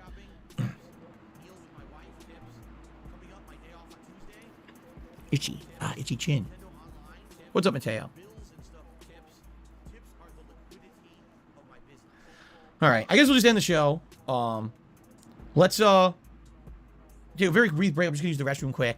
I'm trying to remember when my wife goes to work. We have a potential snort here. X-Shooter. Remember, last year I played a ton of games on Game Pass when I first got my Xbox, and I thought Celeste was actually pretty fun, but I never got a chance to go back to it. Nah, that wasn't a snort. Itchy. Itchy chin. What's up, Mateo? Nah, no snort. Alright, I guess we'll just end the show. Let's, take a very brief break. I'm just gonna use the restroom quick. I'm trying to remember when my wife goes to work. So I want to go see what she's up to. Obviously, I want to say goodbye to her before she goes, but I'm trying to remember if... I think I might be able to see her. If I take my break at the usual time, I might still be able to see her before she goes to work one more time, which is nice. So, alright, anyway. Let's end the show. Thank you all. And we go into Evil Within 1. Again, we're making a push to beat this game in the next week before the new releases start hitting for October, so you're going to see a lot of Evil Within in the next week. I hope you're okay with that. Thanks for a fun podcast. And, brace yourself for this stupid little jump scare that he thinks he fucking catches everyone out for. Look, he's preparing to press it now. Wait, he's going to think he's going to get everyone here. Look at this, man. Prepare for a jump scare. Happy Halloween.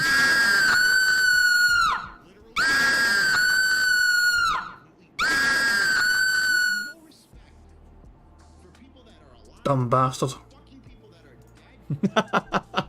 Okay.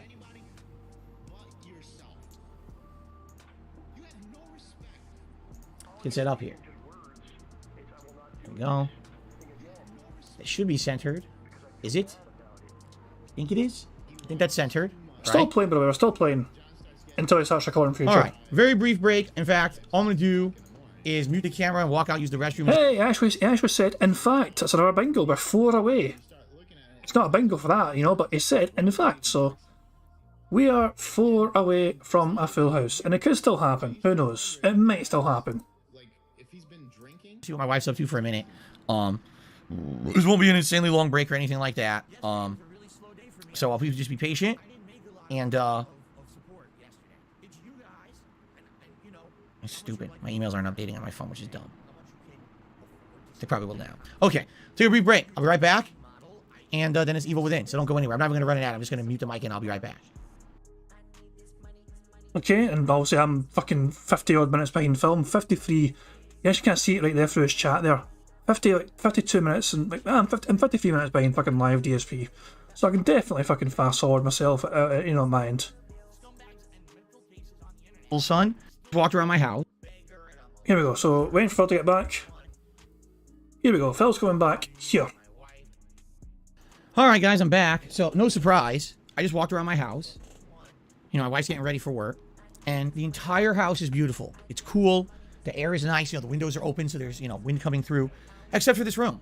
This room, because of where it is in the house, is positioned where the sun sits on the front wall, and it's going to heat up again. And it sucks, because today, we're not scheduled actually to be hot. It's the high temperature for today is supposed to be like 67 degrees, 68 degrees outside. But because it's full sun, this room will heat up. So it is what it is, I guess. Okay, I got a tip during that break. If you are watching his shows, No. paying his bills, Someone anonymous tipper to me $3 said, "Did you see Kanye's tweet about going Death Con 3? What are your thoughts?" I have no thoughts about Kanye West. Zero. I don't think there's a single thought in my head about the man, no, nor will there ever be. You know what I mean? Like, I don't think, I actually don't think that thinking about anything he says or does is worth anyone's time. So I'm just going to ignore. Like most people, you should just ignore and not give attention to that kind of behavior. Okay, then. All right. Boot her up. We are 3 snorts away from a free square. Just saying, guys. It might matter, it might not.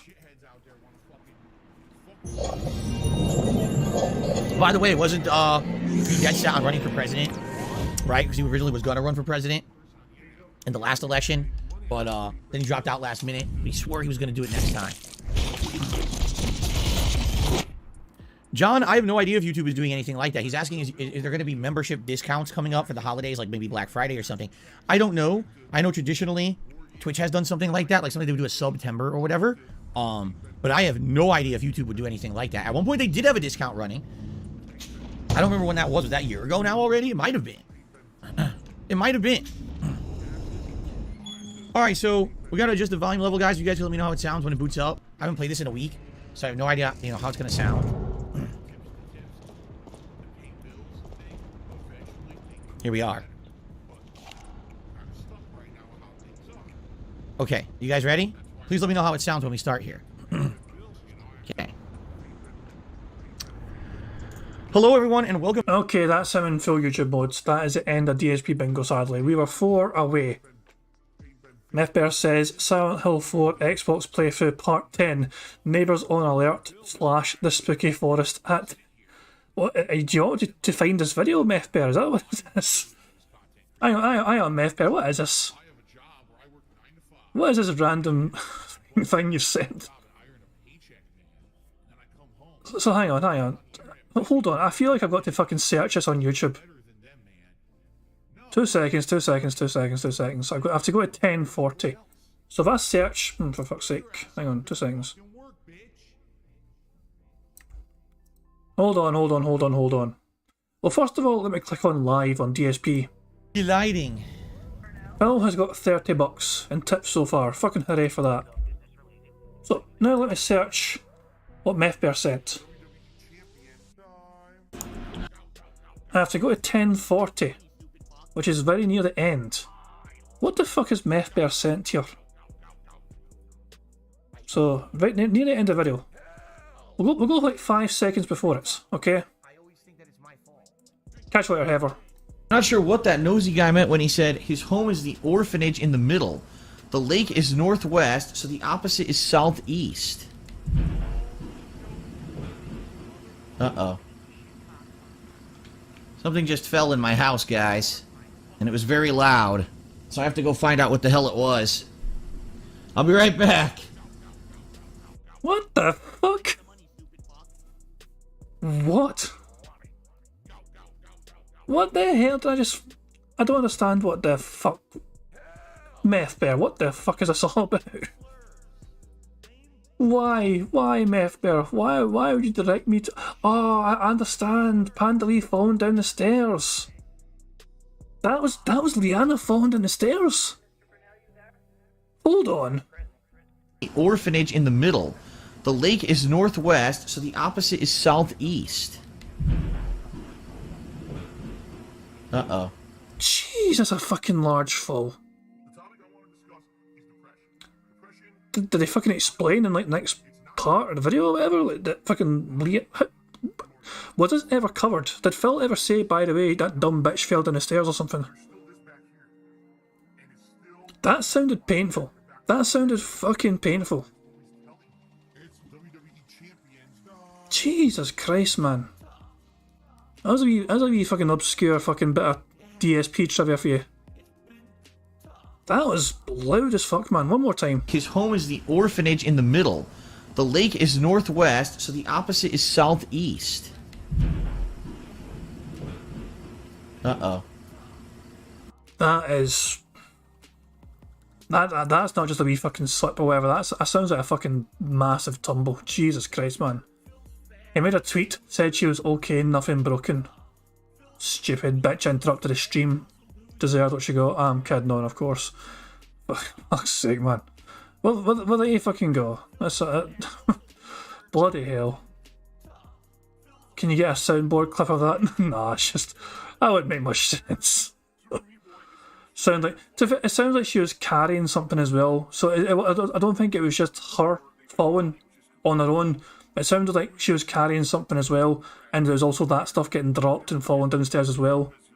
I'm trying not to fucking belittle the fall or anything, but Jesus Christ, okay, fuck it. We're done. DSP Bingo's done. Phil didn't say everything on the bingo card. Sadly, we couldn't get 2 days out of 2 in a row. That is what it is. Bugged bingo mechanics or whatever. But yeah, guys, thank you very much for joining us on DSP Bingo. Sadly, it wasn't a full house today, you know. I mean, it was going to be unlikely to get 2 days in a row, but that is what it is. We've still done quite well for today.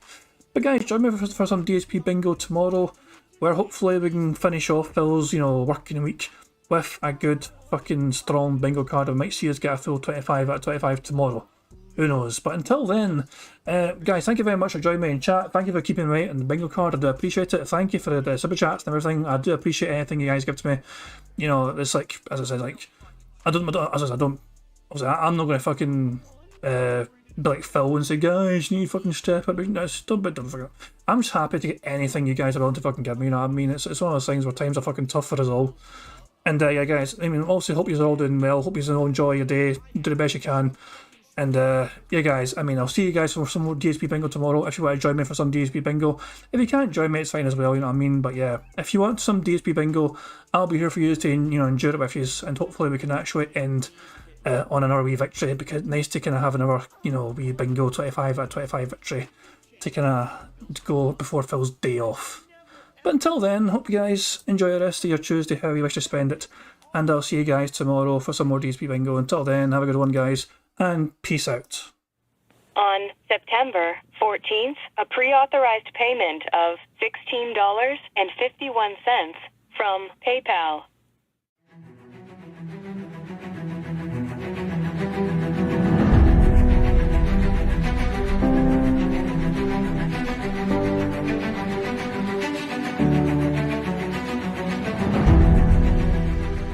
All right, Luna Mills has tipped me $1.30. It says, I'm back. What's your favorite type of shower?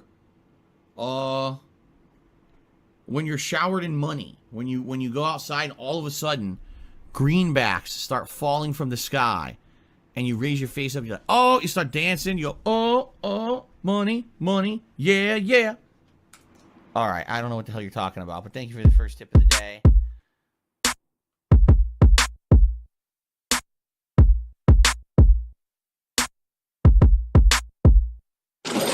Money, money, yeah, yeah.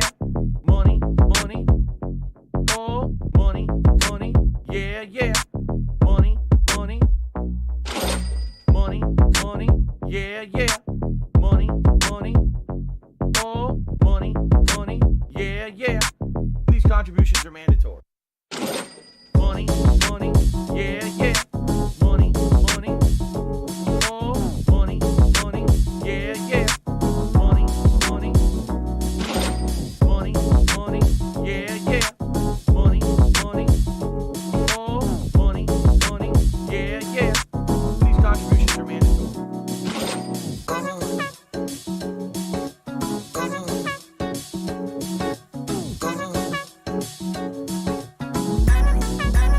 Show me the money.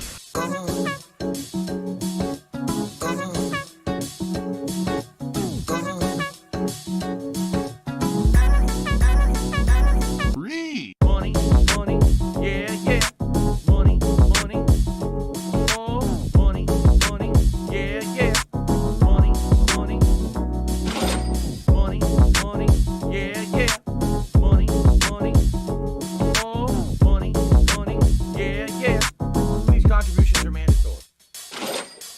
And it's gone, just gone like that. In an instant, fucking gone.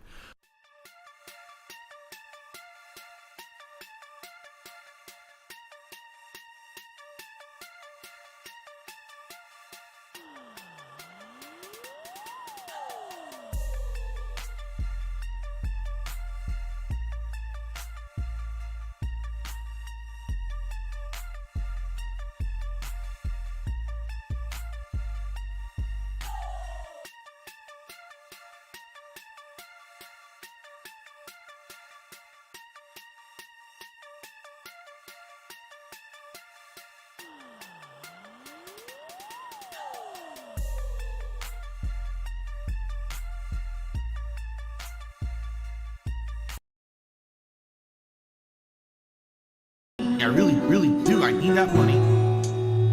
I really need that money. Really need that money. I need that money. I really, really do. I need that money. I really need that money. Really need that money. Really, that money. That money. Hello, everybody. It's Dark Side Phil.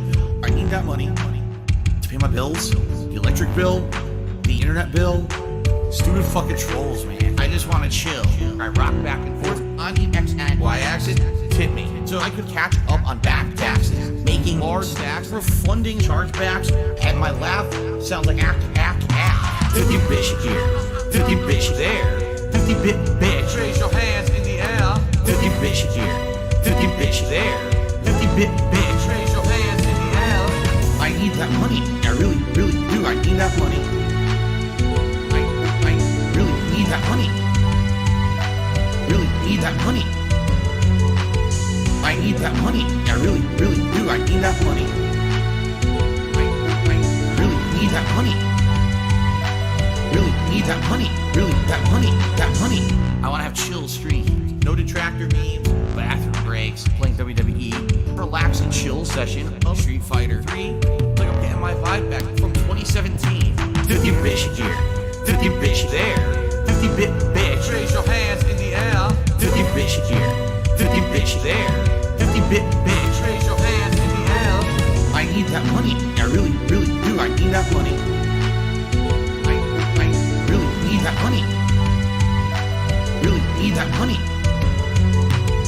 I need that money. I really, really do. I need that money. I really need that money. Really need that money. Really, that money. That money. I'm the one who operated a successful YouTube channel. I'm the one who just filed for bankruptcy. I'm the one who didn't pay my taxes. I'm the one. Me.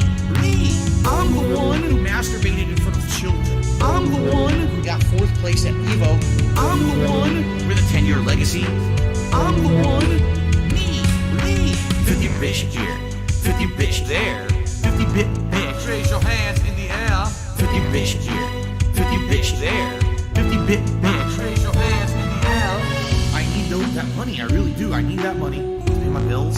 The electric bill, the internet bill, the condo fees, my mortgage, my taxes, my back taxes, my current taxes, my state taxes, my federal taxes, my tax attorney, my tax guy, my tax accountant, my bankruptcy lawyer, all of my credit cards, my new setup, and a new laptop, PS5,